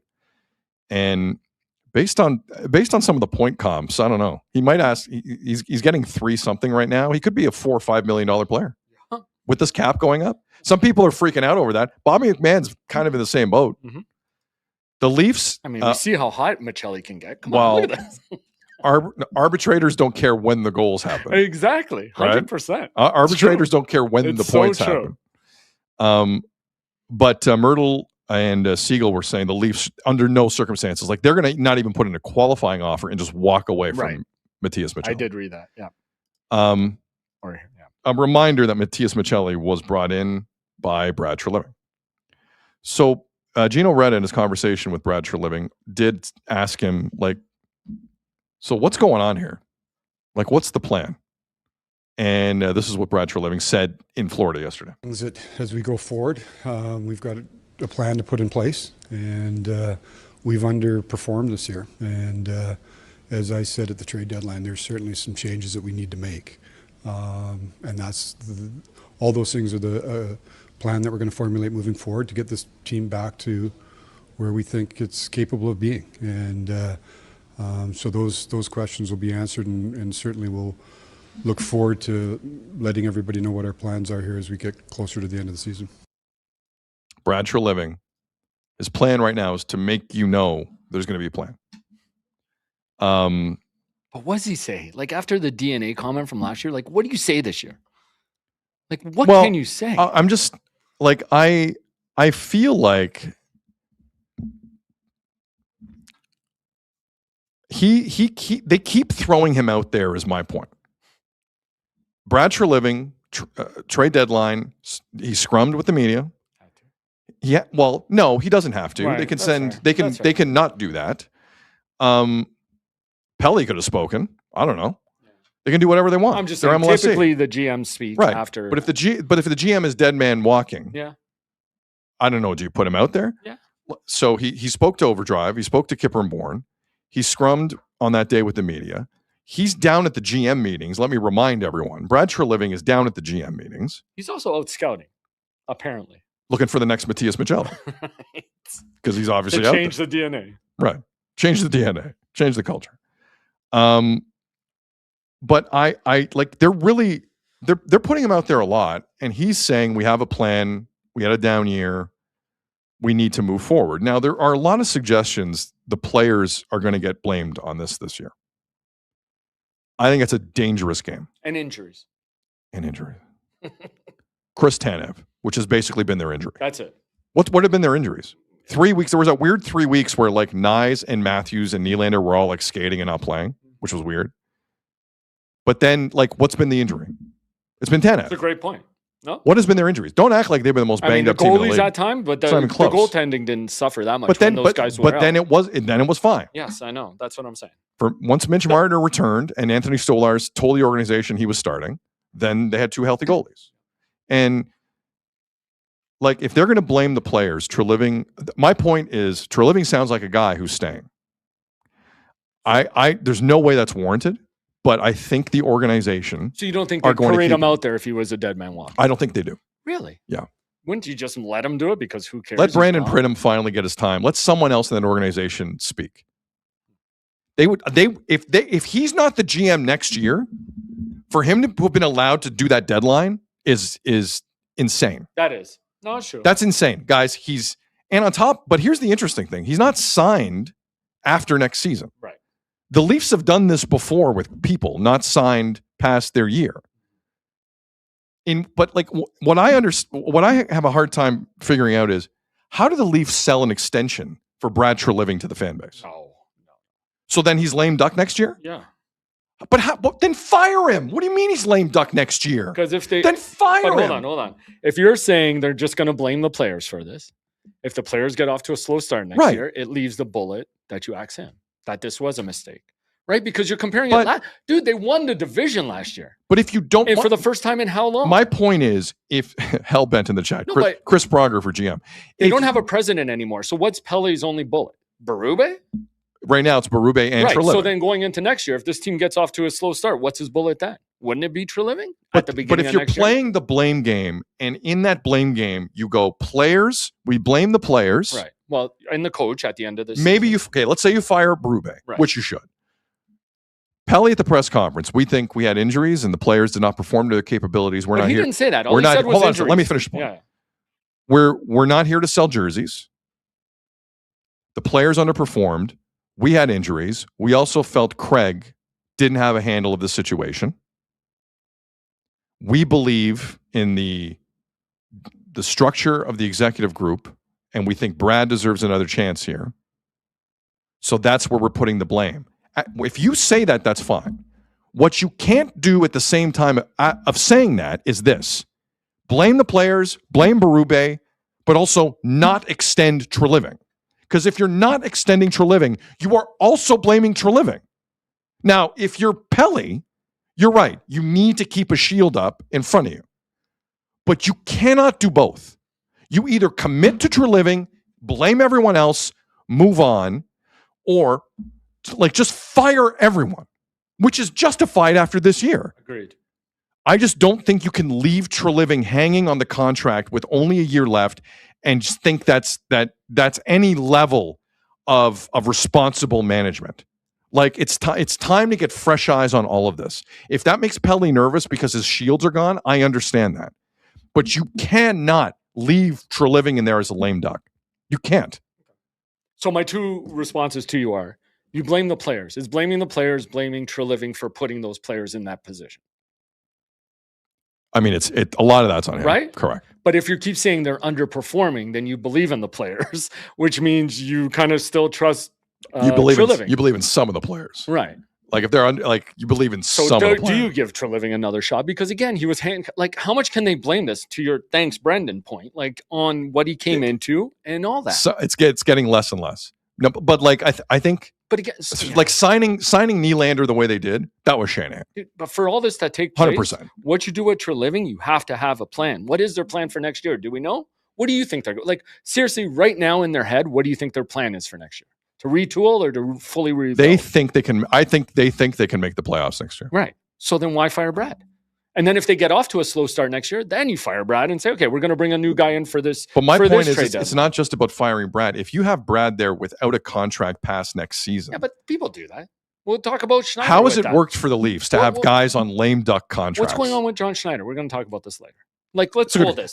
It's a good question on John Schneider. No, but everybody does this. A lot of organizations leave their guys. But Rogers does this a lot. Yes. And sometimes it works. A lot of times it doesn't. Yes. The Dubas thing was a disaster. 100%. Having Shanahan hang around as long as he did was a disaster. Like either you cut and you pay a guy a year for not working. I've been there. It's actually kind of amazing. And it's like you re-up these people. You can't, it's not healthy for an organization to lame duck your way through all of it. That's ridiculous. But when the team's not in a good spot, organizations do this, I feel like a lot of organizations, if they don't feel they're in the right spot and they want to see what happens in the offseason and how the team gets off to a start next year, like I think organizations do this a lot and leave those guys. And it's true. It speaks to the confidence of the franchise and the organization as a whole. And they're not confident right now. I don't have a ton of cases around the National Hockey League here in front of me. I'm guessing if I looked, lame duck coaches and GMs don't happen a lot. Only this city does that happen a ton. Some research. No, honestly, like I might be wrong on that. I think it does. I really don't feel like the lame duck coach and GM happens as much in other cities as it does in this city. I think it just speaks to where the organization is. If you're in a good spot and you think you're going to keep winning, that's true. Like if you don't have faith in your team, then you're not going to extend the guy. No. And again, it leaves you that bullet for the start of next year. If these players underperform again in the first month of the season, September, October, leaves you a bullet. Okay, now we're going to move in a new direction. If you really think you're going to make a run next year. Doug in the chat writes, fire him and replace him with who? I'm assuming that's a Brad Treliving comment. Yeah, I would imagine. That's not my job, okay? If you want to be president of MLSC, that's your job.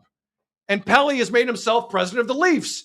I don't know if you've noticed, but he hasn't hired a president for the Leafs. So he's now the president of the Leafs. That's not my job. Fix this. And then my only other point to that is how many times have we gone through this where you fire either the coach or the GM and then they have to bring in a guy, they got to get on the same page.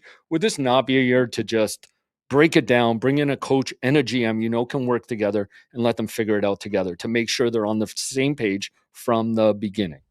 I hate the overlapping in firing one. I'm right there with you. That to me annoys me because then you're fighting to get on the same page with somebody. We were pretended to make believe that Berube and Treliving were on the same page going into this year, and I think this year tells you anything, it's that they weren't at all. Bruce Boudreau was a lame duck with the Canucks. Yeah, how did that go? Well, exactly. No, but that's my point. Like everyone's like, and now there was also a Barry Trotz with Washington. He was a lame duck. The year they won the cup. Yeah. The year they won the cup. That one worked. Fine. I'm looking for others, guys, where it worked. Just let me know. Let me know all the lame duck GMs and coaches where it worked. Just let me know. Just waiting for examples. Waiting for examples. The Boudreau thing was a circus. Yeah. And I love Bruce Boudreau. But that was one of the many circuses that led the Canucks to this point. Rick Tocchet wasn't lame duck. He just wanted to get the hell out of Vancouver. Yeah, that's true. All right. So the Leafs take on the Islanders tonight. One of 14 games left in their regular season. Happy St. Paddy's Day. The jerseys are out. It is a great look for the Leafs and their lineage down through the years. So if you're heading down to the game, enjoy your pint and enjoy watching Matthew Schaefer play hockey. Yeah, because that kid is a treat. You think Matthew Schaefer will be on Canada's 2028 World Cup team? I think so. I think he'll be there. Whoever the GM is, I think they'll pick for him. Sure. Let's do this because yesterday we mentioned to you last week that you're going to hear an announcement about Edmonton and Calgary in the World Cup of Hockey. It happened yesterday. 2028 World Cup of Hockey mid-season will take place in Edmonton, Prague, and Calgary. Calgary and Prague will host two separate group stages. Semifinals and the final will happen in Edmonton. 8 teams will be there. Obviously, the States and Canada will be there. We're not sure exactly who else is going to be there. Mainly because of Russia's status on the international sports scene. We're not sure. A lot of reports circulating yesterday that there are more than a few countries who have told the NHL if Russia's there, we're not going to be there because of the ongoing war in Ukraine. So the NHL, it was slightly awkward. They made an announcement and they didn't know which 8 teams were showing up, aside from some obvious ones. So that's the deal there. The NHL, obviously, I don't think they want to set the tone in terms of Russian international hockey. If I'm the NHL, just let the IIHF set the tone. They are the governing body for international hockey. This is an NHL event, so the IIHF really doesn't have much to do with this. So they're kind of kicking the can towards each other in terms of a decision on Russia. But if I'm the league, I just let the IIHF. It's IOC rules for me, whatever, and the IOC just lets the federations figure out. The federation here, IIHF. I would let them make a call, and work off of that. I mean, 2028. Have you seen this Ovechkin stuff lately? Which part? Well, I mean, there was the email before the season, obviously. Right. Someone leaked out, this is his last season. Year, yeah. And then that email got taken back very quickly. The Capitals were on ESPN over the weekend, and Steve Levy said, I don't know where he said this or tweeted it out, but it was a pregame interview with Ovechkin. Okay. I think they had him on headset. And Steve Levy of ESPN, forgive me, I'm paraphrasing, but he said they were explicitly asked not to talk to Ovechkin about any retirement plans. And he was like really upset about John Carlson being traded to the Ducks on the deadline. And we haven't heard, like, his deal is up. We haven't heard much. He has the goal scoring record. Would it surprise you if in the last week of the regular season, Ovechkin says, I'm done? Like, it's a weird Gretzky kind of, remember that night in Ottawa for Gretzky and word started to filter out? Yeah. That this was it. Less than 10 games, I think. Oh, it was like 3. Yeah. It was 2 or 3. And it was just a wild, quickly thrown together emotional scene. And then he has his last game at MSG. Like, would you be surprised if Ovechkin in the last week, or LeBron for that matter, I'll throw LeBron in the mix because both are kind of dealing with the same speculation. Yeah. Would you be, what are the odds it happens more for Ovechkin or LeBron James? Like a final week of the season announcement that they're leaving, that they're done. I would say Ovechkin. I think Ovechkin's a favorite. Would sneak under that and just kind of, this is my last 3 games and that's it. Correct. I think so. LeBron likes the spotlight too much. Come on. I think he does too. I think LeBron adores the spotlight. Although he looked pretty good last night. He's still playing really well. Yeah, sure. Okay. Finally, in terms of international hockey, Doug Armstrong's no longer running Canada's men's best on best team. That was announced today. Mm-hmm. Him and Hockey Canada have parted ways, so to speak. I think we all knew that was coming. The question now becomes, who between Kent Hughes and Julien Brisebois gets the gig? I'd really look at Kent Hughes. For Hold on, where's Kyle in this? What do you mean, Kyle? Dubas. Over my dead body. Kyle Dubas is running Team Canada at the World Cup of 2020 because there's better GMs. By the way, I'm hearing a bunch of people anoint Dubas like the next great GM for what's happening in Pittsburgh. Let's see what that team looks like without Malkin, who's getting multiple points last night in his first game back, and without Crosby when he eventually gets back. We'll see how the Penguins really look. Let's hit the brakes on Dubas as a genius because that's ridiculous. What about if he comes with Sidney Crosby as an advisor? I want Crosby on the ice for that tournament. I want him as GM. Well, the 2028 World says, Cup. You make my GM. Crosby's GM? playing. I want Crosby playing. And if Gudas is on the ice anywhere near Crosby, someone go after him. He won't be because he'll be in Prague. Thomas the Traveler's with you here. Dubas running it into the ground. Whoa! I agree. Anyway. What about Alec Manoah for GM? Stealthy saying. That's funny. That's good. Anyway. Julien Brisebois, Kent Hughes. I'm not picking Dubas for that. Okay, that's fair. Kent Hughes is building a team. It's true. That is terrifying everyone. Now they need a defenseman who can throw ahead, and they could use some goaltending. But like the rest of the team's looking amazing, amazing. All 3 guys were highly touted, even in goaltending at some point. No, you're right. They're all young. Yeah, like they could bounce back and catch it. Yeah, I'm with you. Okay. Any final hockey notes? Again, no Draisaitl for the Oilers tonight. They're home to San Jose. Celebrini and McDavid on the same ice tonight in Edmonton.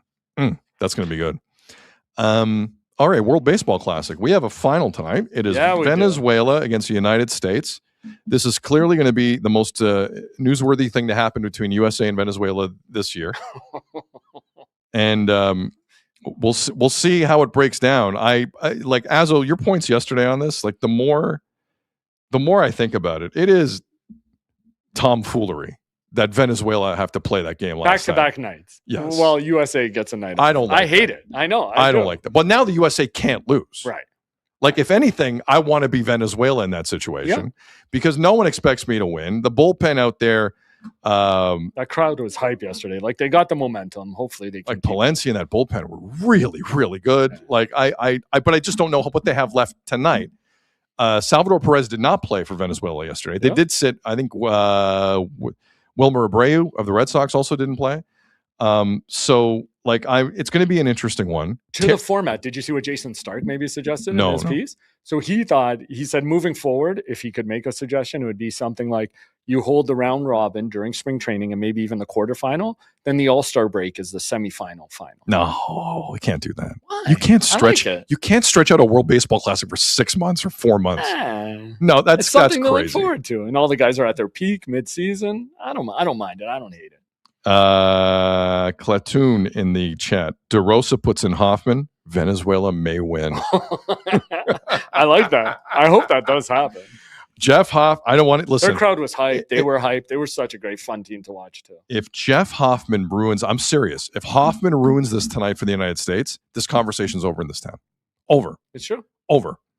All right, so we're all rooting for Venezuela this evening. Is that I'm 100%. And by the way, shout out Team Italy and Vinny Pasquantino, everyone on and everybody that team. who said they didn't want them to win because their guys aren't actually Italian. Like, come on, have some fun. Come on, watch man. that team. Do you know I hate that era. Do you know how international soccer normally runs in some countries? Like that's an ignorant take. And again, this isn't the Olympics. Nobody wants it to be the Olympics. It's more fun for me that these guys aren't all factually Italian or have Italian passports. Like, just leave it. It's cool. I was watching these USA B guys. Couldn't make Team USA try and stick it to USA. I love that. Oh, it's fantastic. Right? Jose Altuve in the crowd was weird. Yeah. Did you not find that weird? I did. And he wasn't really like cheering. His eyes would like light up, but he wasn't actually like cheering. It was very strange. He was so happy. He wanted to take off his shirt, but his wife would have been upset with him because his wife doesn't like his shirt exposed. Maybe he was getting buzzed every time they got a hit. Oh, he was buzzed all right. He was buzzed all right. But no more Team Espresso. That's sad. But no more Team Espresso. It was a hell of a run. It was. They got like some of the newspaper covers they would run during the broadcasts about our boy Morosi, of course. Morosi's all over it. He man. is, dude. He loves this. My favorite Morosi thing is when he pulls a Spanish goodbye at the end of the English interview, and it's like Felicidades. It just like says like 9 things that I could pick up 1 or 2. It's true. But the best part is he did it for Michael Garcia yesterday. Right. And he went, Michael, felicidades, obrigado. I know I'm combining languages. But then he said this long thing, and Garcia looked at him and said, "You're welcome," and walked away. Amazing. I also got a text. Someone texted me who hates both Joe Davis and John Smoltz on the broadcast for Fox. Really? Joe Davis, I can't stand. Yeah. I don't know what he's doing in that chair. Is good. Smoltz is pretty good though. Yeah, he gives you some good. But I got a text. It's like he tells it how it is, pretty much. Yeah, for sure. But Joe Davis, I'll hear all the Joe Davis slander. Okay. And he goes, I can't listen to this Fox broadcast. I'm like, do yourself a favor and just put it on Sportsnet. Yeah. Because Yonder Alonso is developing into one of the better analysts out there. Thank you. He is really good. And other than Dan Schulman, and I'm not just saying this, Matt Vasgersian to me is the second best baseball play-by-play guy in the business. He is crazy good, Matt Vasgersian. Santa Maria. He destroys Joe Davis. I agree. Do not watch that game on Fox tonight. He's fun. Vasgersian is how you need to watch that game this evening. Anyway, that's just. No, I like their pairing. Their pairing is really good. And like you said, Yonder, I'm falling in love with him as a color. A Money 44 writes, who's replacing Buck Martinez on the Jays broadcast? It is Joe Siddle. Want to congratulate Joe Siddle. One of the great guys. Joe Siddle is good people. Like he's a hard worker. He's a knowledgeable guy. He knows Canadian baseball.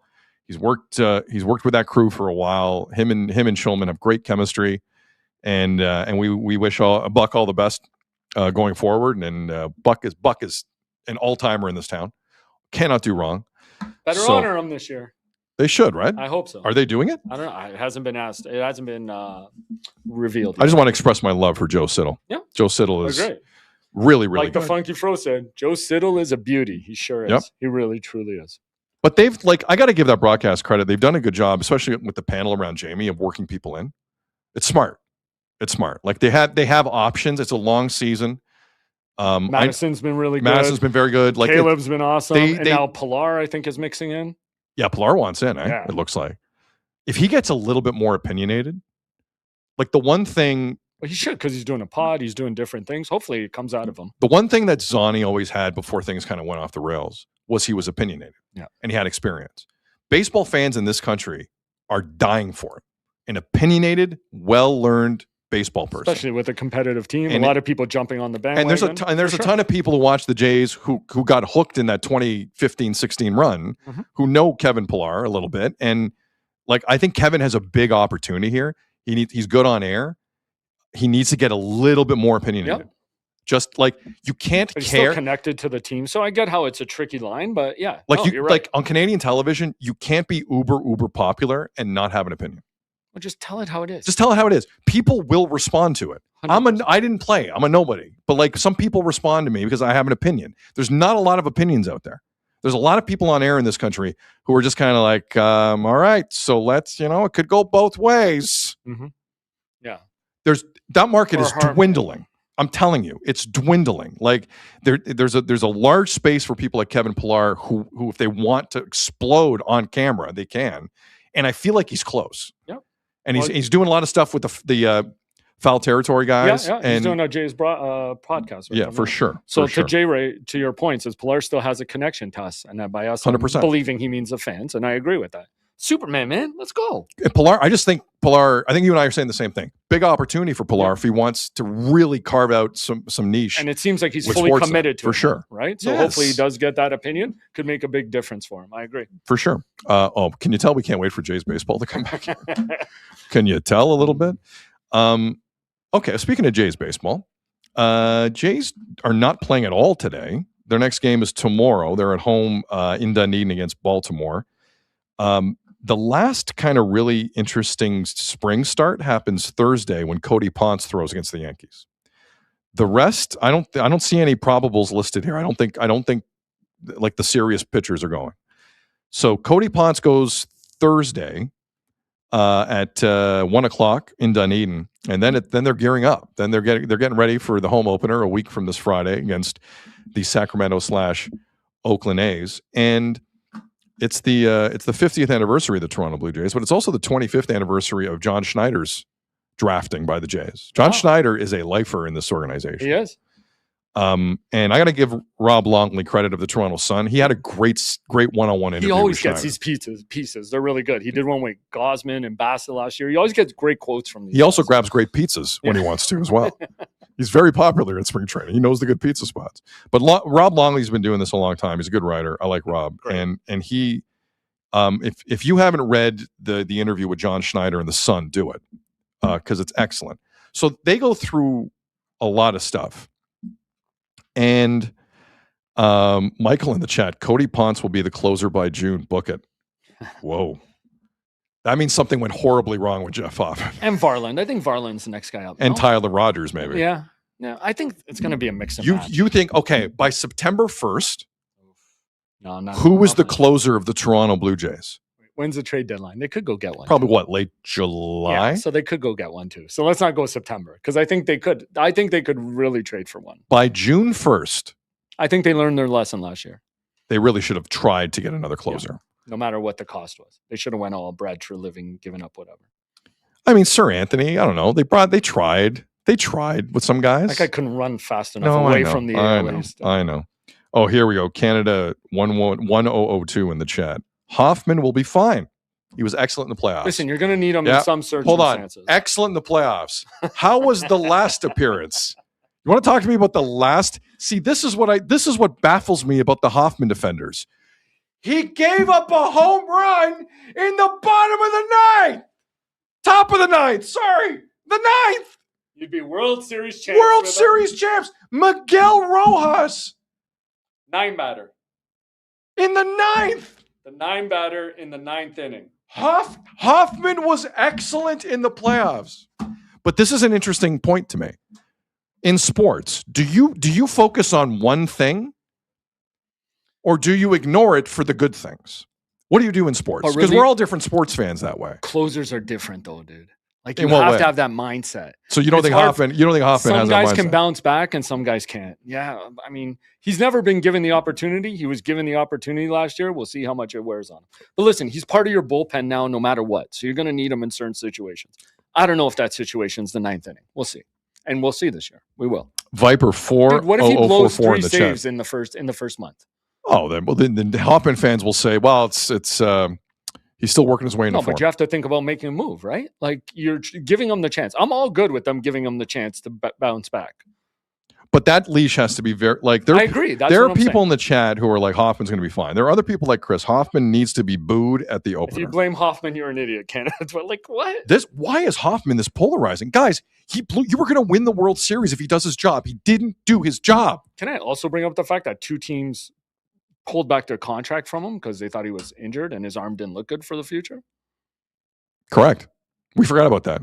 Now, he made it through the year, which means at some level, maybe it was a little overcooked that he just But failed some teams physicals. thought he was worth a certain price point, but not more. Like, I'm just saying, I think I'm fine with giving him the opportunity to be the closer again, but we'll see how this first month plays out. If there's some lingering thoughts from that 9th inning in Game 7, like you can use him in other places. I think he has a place on this team. I don't know if it's the 9th inning. Well, Miles thinks he knows the place.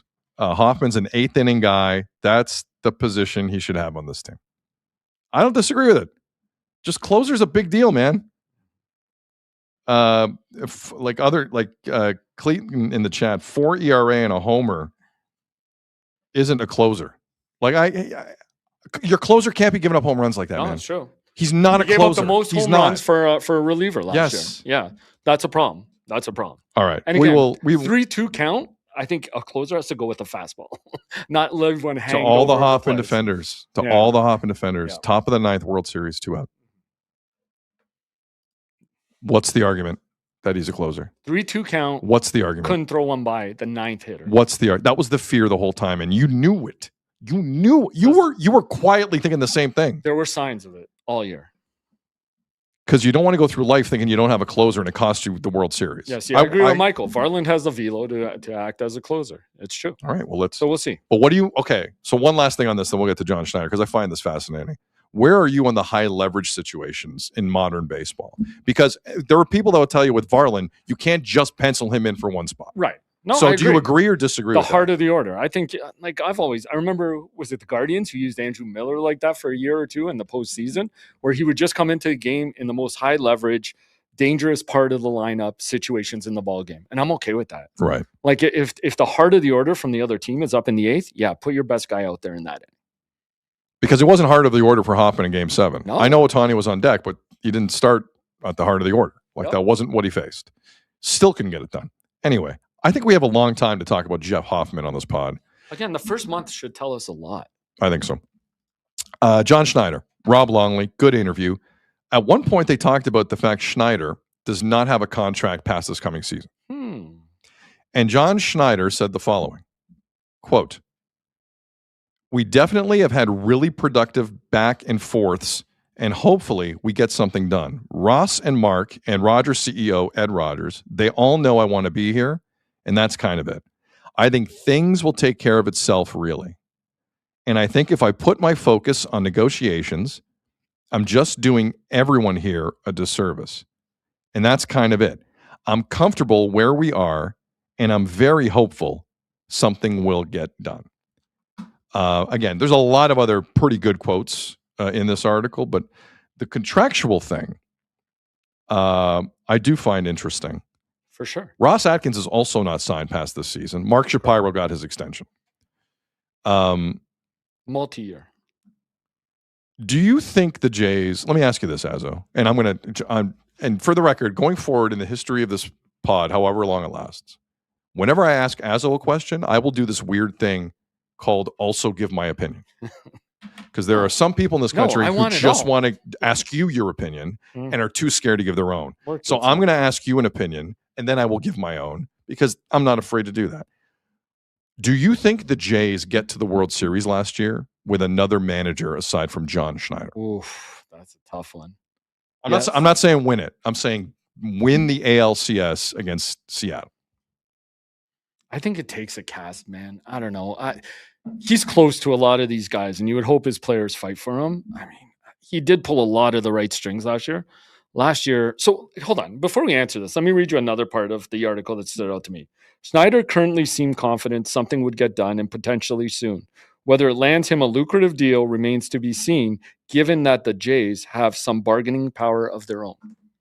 What's that bargaining power? Like coming off last year, does he just hold all the momentum because of how that? Like is all his momentum or like bargaining power because they made it to the World Series with him?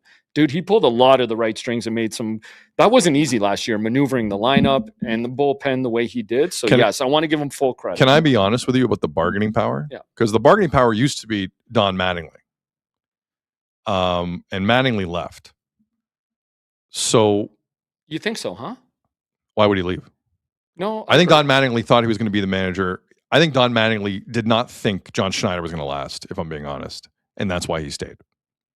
Wasn't cheap. No. Don Mattingly used to be manager of the year in the National Where'd he go League. to Philly where Rob Thompson's on the hot seat now? So now he's on the hot seat. Right. Like it's very, listen, Don Mattingly's a well-respected guy, but people want jobs. You think Derek Lalonde is behind that bench because he genuinely wants Craig Berube to stick around forever? Of course not. Like, let's be honest here. So when Mattingly left, I was under the impression, all right, for sure they're re-signing Schneider. Yeah. That's legit. That's the impression I got. For sure. But they still haven't signed him. But see, to me, okay. So I have two theories as to what's going on here. One, they believe Pete Walker is now completely ready to one day be a manager. Why they didn't think that before, I'm not quite sure. Does Pete want to be manager? I don't know. But I'm just talking about what leverage in terms of the quote in that Rob Longley article. What are they thinking? Either they're thinking Pete Walker can become a manager, or what hitting coach David Popkins has done has really opened up a lot of eyes. 100%. Because I got news for everyone. Everything changed when that guy came in and started taking care of the bats. Yep, bang on. Everything. David Popkins, a guy who's so big, he makes Schneider look small physically. I think there are people in the organization who aren't as scared as they used to be about the threat of losing a John Schneider. Business is negocios. Business is business. So that's what I think they mean by that. I don't think they have some hotshot young, I don't think Gabe Kapler's in the wings coming in to take over the team or something like that. Like, I don't think so. The Jays managerially, like from a managerial standpoint, whether it's Montoya, whether it's Schneider, this is not a team that's going to spend a ton of money on its manager off the bat. They're not doing it. So I think David Popkins has complicated the mix because I got to tell you something. I'm sure other teams noticed the job David Popkins did with that hitting. Hell yeah. And if I'm a Jays fan, I take that very, very seriously. Mm-hmm. It's the Dubas, Colorado wants Dubas thing. Then all of a sudden, Lou's gone and Mark Hunter's gone. Well, what was the difference? To your point, what's the difference from 2024 to 2025? Oh, it's Popkins, George Springer, watching the year some of these guys had. And it's true. Popkins was the difference. My only thing is I look at it like the NFL. If you take, Pete Walker's been there forever. I think you want him just focused on the pitchers. Like a manager has to do all this minutia around like the thing he should be focused on. And I think like taking Popkins away from the hitters where he has to focus on more, like I think you need somebody at the top of that pyramid to let those other guys handle what they handle. Potentially, but the problem here is, and JR in the chat brings it up, David Popkins, future manager of the Atlanta Braves. Yeah. Anthopoulos comes calling. Like, I think sometimes that narrative, you lose control of it. If the Jays have another hitting year like this, where they're just really consistent, Popkins turned 3 AAA players into household names in the playoffs. Clement, Lucas, Barger. That's no joke, man. Davis Schneider. Resurgence by George Springer. Organizations, I don't care who you are, the Dodgers want this. They want a guy who can turn a minor league player into gold. Mining for gold in the minor leagues is what they want. Especially when you don't have too much gold down there with talent. John Schneider's track record with this lineup was nothing until Popkins showed up. That's the fact of it. Yep. I'm not saying Schneider's not a good manager. You don't get to a World Series because you made a bunch of wrong decisions. He made a couple. But he got there. But Popkins, like, I'm sorry. This is not how it's supposed to go. And he just completely transformed the approach. What was their problem? They couldn't score runs before last And they weren't patient. Yep. Yeah. The patience at the plate. They went from a station to station team. That's big. They went to a station to station team very quickly. Mm-hmm. Very quickly. With some power. Watch what he does with Varsho in this contract year. Someone in the chat kind of brings it up. It's true. Varsho's spring has been ridiculous. Spring, but yeah. No, and I know. And it's a contract. And Springer just hit his first home run in the spring yesterday. But no one's panicking about that because he had 3 hits last year. He had a bad spring last year. I think a name Jays fans need to kind of really look at here is David Popkins. No, you're right. If David Popkins isn't happy in a situation and thinks he can be a manager somewhere else, like how old is David Popkins? That's the other, like another team's going to come calling at some point or not. The Jays completely turned around, guys. I'm sorry. He's 36 years old. He's a baby in the game. Like he's a kid, technically. And I don't know, man. But don't you think the Jays would have to talk to like Vladdy about Schneider? Like, look, Schneider's his guy. I think listen, Vladdy signed for 14 years. I know. The expectation is if I'm the manager, you hit. Like it doesn't matter who the manager is after a $500 million contract. You hit. Don't give me the puppy dog face. You hit. It's for the other guys that you should be worried about. I don't know what Lucas is. I don't know what Clement really is. Find out this year. I don't know what Barger really is. Well, is Barger an everyday guy? I with Popkins around, I think they are. Yeah. All of them. Well, not an everyday guy, but you know what I'm saying. So that's what I think. Is there another name aside from David Popkins that the Jays would be leveraging within the organization? Yes. Is there another name we're missing? I don't think so. And I don't even think it's Pete. I think Pete's happy being the pitcher. Maybe. I think he's probably one of the most well-compensated pitching coaches in the game because they know what they have in here, and you want him focused on just the pitching. And listen, like and they hired another guy as like not an advisor. I can't remember what the position is. So Pete can focus strictly on the pitchers, right? To take some stuff off Pete's plate this year. And I got to tell you something. Pete Walker is a very good organization guy. Yeah, he is about as team player as you can get. So they don't want to lose him either. Yusuf in the chat, Popkins has saved the Blue Jays. It's a narrative that hasn't been out there that much, but it better start. And he's a very good talker. Have you ever heard interviews with him? He's very good. Broken Bats, by the way, another name. Currently on the Venezuela staff. Victor Martinez has kind of been lurking around this organization for a bit. Yep. That's another name. That's true. They bring him in sometimes. I just think Schneider has to be very careful about the hand he plays here. Yeah. Very careful. Because I think they like him. I think there were also moments last year that got a little weird. He also had 2 chances to win the World Series at home. Lost them both. Weird decisions in Game 7. Weird.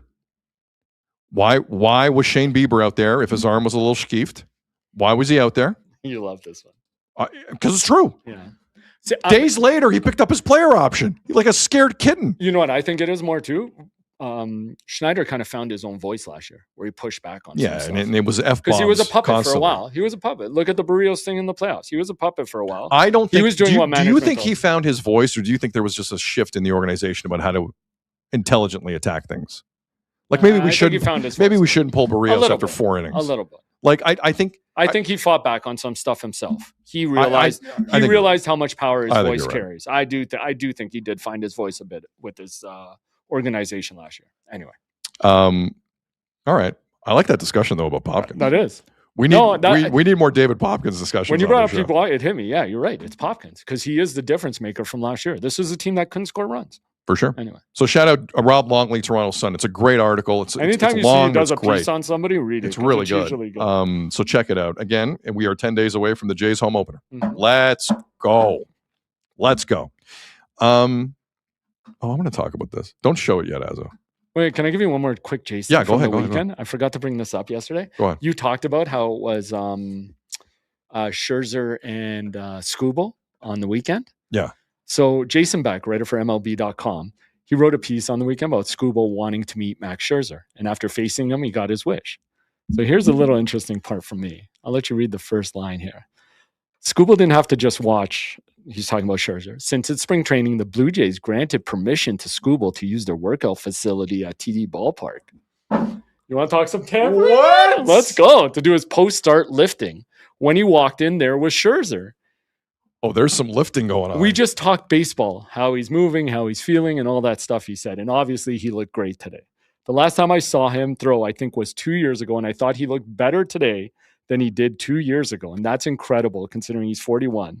I told him 43, and he said 41. I go, my bad, dude, because he apparently mixed up Verlander with Scherzer, which I don't know how that's at with Max, but dude, Jay's giving him permission. Like apparently, it's spring training. Can you throw that back up, please? Yeah, of course. I think we need to land on this a little longer. The Blue Jays granted Tarek Skubal permission Saturday to use their workout facility at TD Ballpark to do his post-start lifting, and Scherzer was there. Now, again, I think we should emphasize this is the same facility Shohei Ohtani got a tour of, right? That everybody It's the same one. loves. High end, like one of the best training facilities. If I'm a Tigers fan, do I like this?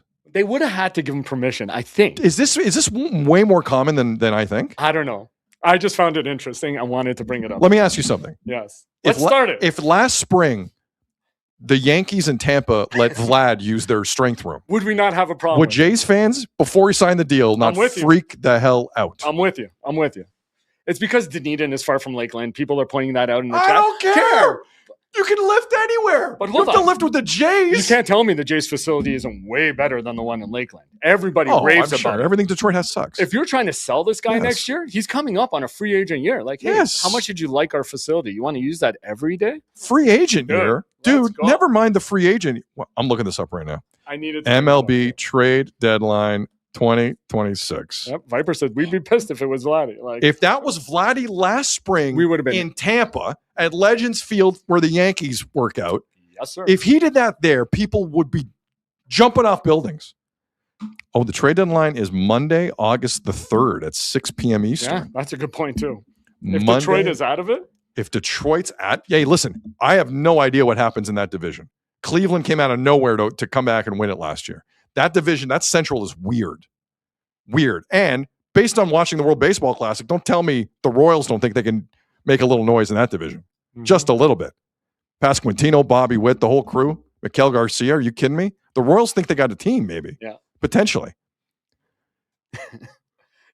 I can't believe you pulled that. Tarek Skubal. I'm going to Future Blue Jay. Top. Future Blue Jay. Tarek Skubal over the weekend secretly worked out in the Dunedin training facility of the Toronto Blue Jays, and he loves Scherzer. Mm-hmm. Sign Scherzer for 2 more years. Oh my God. Scherzer, next manager of the Jays, and sign Skubal. Let's go.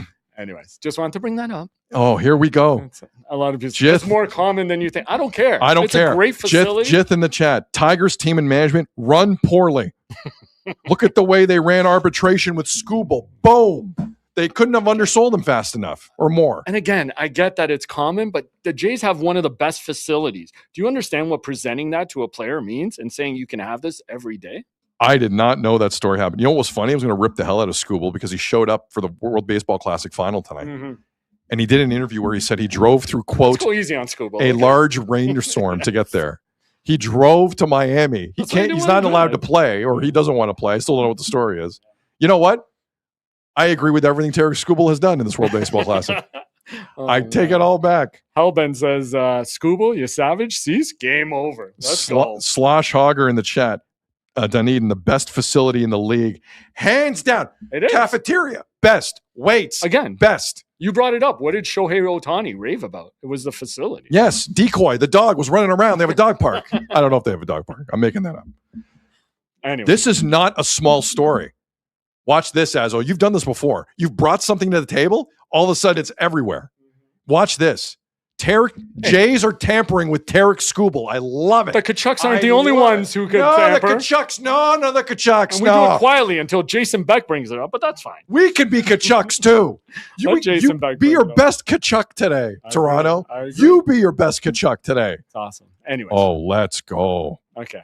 Good. Okay. I love Glad you it. like that. All right. I really like that. We're running out of time. We got to go. And I know you want to talk about this stuff. We got a couple more things. So did you know, Azzo, that yesterday, it's March break, as everyone knows, it's March break, where parents are just like, I don't know what the hell I'm doing this week with my kids. Mm-hmm. So the Raptors say, we have an idea. For the second time, the Raptors yesterday held their fan day presented by a large retail store in Canada. And the Leafs are later this week, I believe. It's Thursday. I remember the chat told us it's Thursday. Told us that, right? Yeah. So the Raptors held their fan day yesterday, and there were activities on the court, appearances from the Raptors and the North Side crew, and there was food, and there's kids were allowed to high five the players, and they build this as a family friendly event. Okay, packed house, family friendly event at Scotiabank Arena for the Raptors. So early on in the event, the players come out, and they have a bunch of kids high fiving the players. Scotty Barnes comes out. We can't run the video, but we have a still that kind of tells the proper story. as Scotty Barnes is running out and kind of low-fiving kids, one of the kids jumps up and smacks him upside the head. Like smacks him. For the listening audience, this is what we're looking at. Some snot-nosed kid wearing number 24 jumps up, has hops, like can clearly jump, and smacks Scotty upside the head as he's walking by. And Scotty did give a look back. He did. And everyone knows what a good look back means. A look back means, what the hell are you doing? So, like, I don't know what the deal is with all the kids, but there are elements to these events that I'm kind of familiar with. And sometimes it reeks of like the executive's kid. Like rich parents' kid. Yeah. I don't like this. I don't like it at all either. I don't like this. Teach these kids some manners. This is ridiculous. Mm-hmm. You're this close to NBA players. You got to show a little respect. Mm-hmm. They're coming out on an off day. Sure. They got like what? The Raptors have 15 games left in the year. They're exhausted. Like, don't smack. Like, I hope someone talked to this kid about not this. Become enough? Like, what are you doing? That kid needs to be thrown. I would have got that kid thrown out. Throw him out. Oh yeah. Like you think I'm kidding? No. Don't touch the players like that. That's crazy. Yep. He's not going to hurt Scotty Barnes. I'm not an idiot, but like that's disrespectful. That's very disrespectful. What are you doing? Anyway, just wanted to show that. It was interesting. Like, and I applaud Scotty Barnes for like not losing his. You know what? Martino in the chat, spoiled iPad kids. Aren't those the Leafs?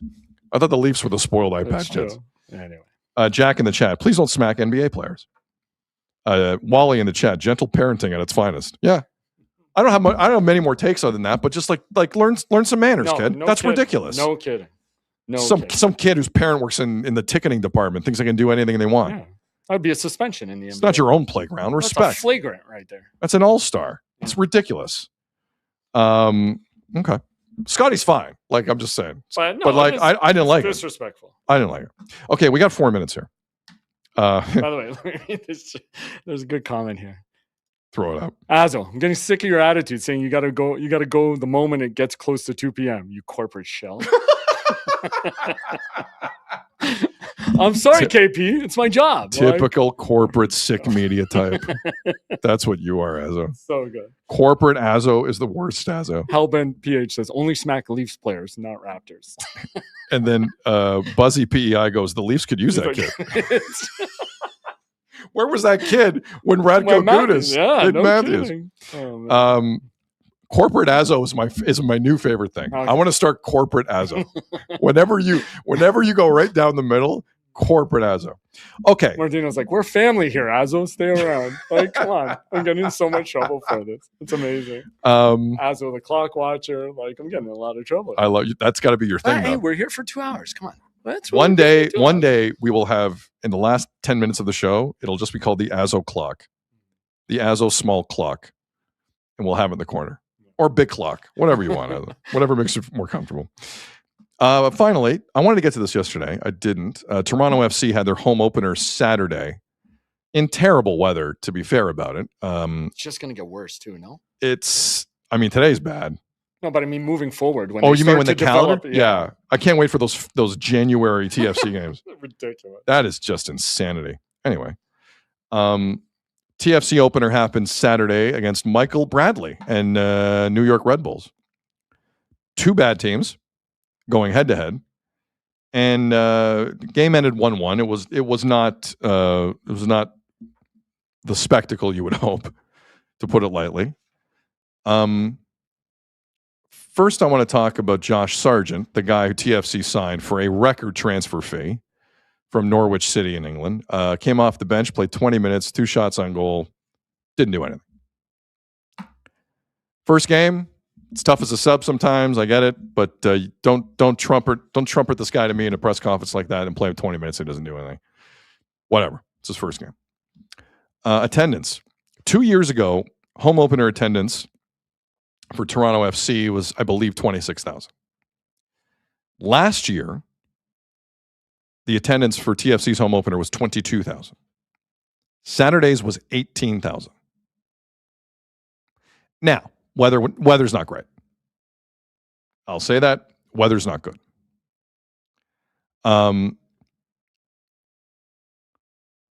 With that said, like, it's not a great look for your home opener.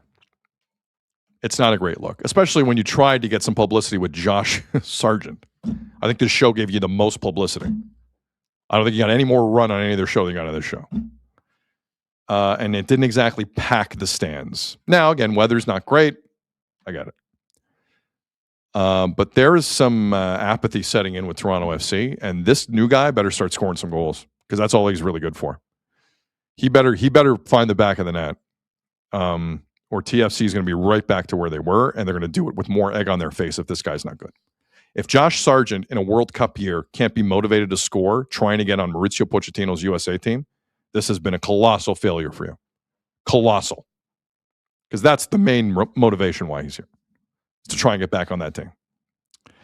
But the big story, aside from all of that, was fans for the first time got an up-close and personal look at the World Cup stands on the north and the south side. And Azo, you can start throwing up some of those pics if you got them. No. This was the original one we had seen. Yeah, that's right? the original one. So this is here's another old one, like the overview. But here are the ones. Will Lou had these on his X account. And these are just aerial shots. Now, there's a lot of people on the ground floor who got there for the first time looking at these. And this is in order to get BMO Field up to 40,000, which is the minimum that FIFA demand for a World Cup stadium, which it will be as of June the 12th of this year. And I'm just going to run through some of the comments here of people who are seeing it up close and personal. One person was concerned there's no extra washrooms around these things. Oh, man, I didn't even think about that. They look really steep. Like from the inside of the stadium, they look way steeper than they originally looked to me, is another thing you're seeing. One said, like, the legs of the stands look like if one goes out, you might have a problem at the bottom end.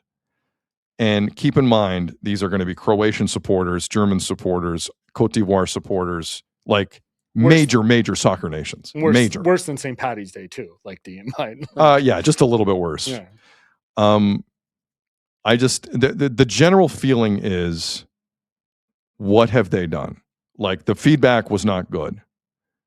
And I'm just going by reactions of people who were in the vicinity at BMO.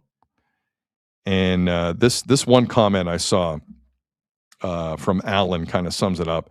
People from around the world are going to laugh at Toronto when they see that joke of a soccer stadium. I just wanted to read some of the early returns on what those stands look like. I think people who know soccer know what's coming. I think people who are in and out and casual observers want to convince themselves this is okay. That is not okay. That is going to get mocked by the international sporting community. I just hope they're ready for it. Never mind the traffic and that. That's a whole nother thing. The stands do not look safe. They do not look safe. The supporter groups that are coming up that will be in those stands are on their feet the entire game and they are jumping. I've seen it. They are moving all the time.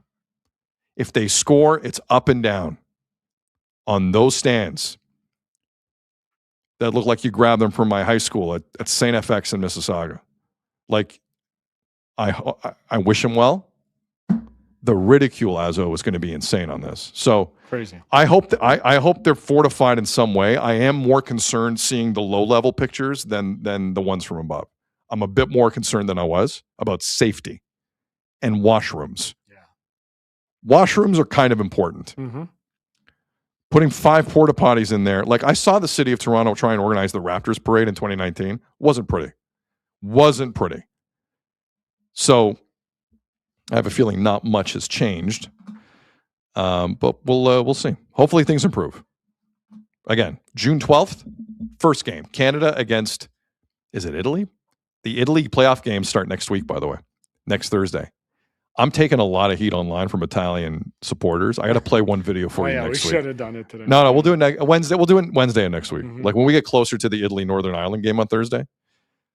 In case people have forgotten, in Europe and around the world, really, there's a bunch of teams who are playing 2-game mini tournaments. You got to win a semi and a final essentially to get in. That's where Italy is right now. And Italy have to start their journey next Thursday against Northern Ireland and then win potentially the next Tuesday against either Wales or, forgive me, I can't even remember what the other team is. So we'll see. Reviews are in for the stands at BMO. Shockingly, Not great. not great.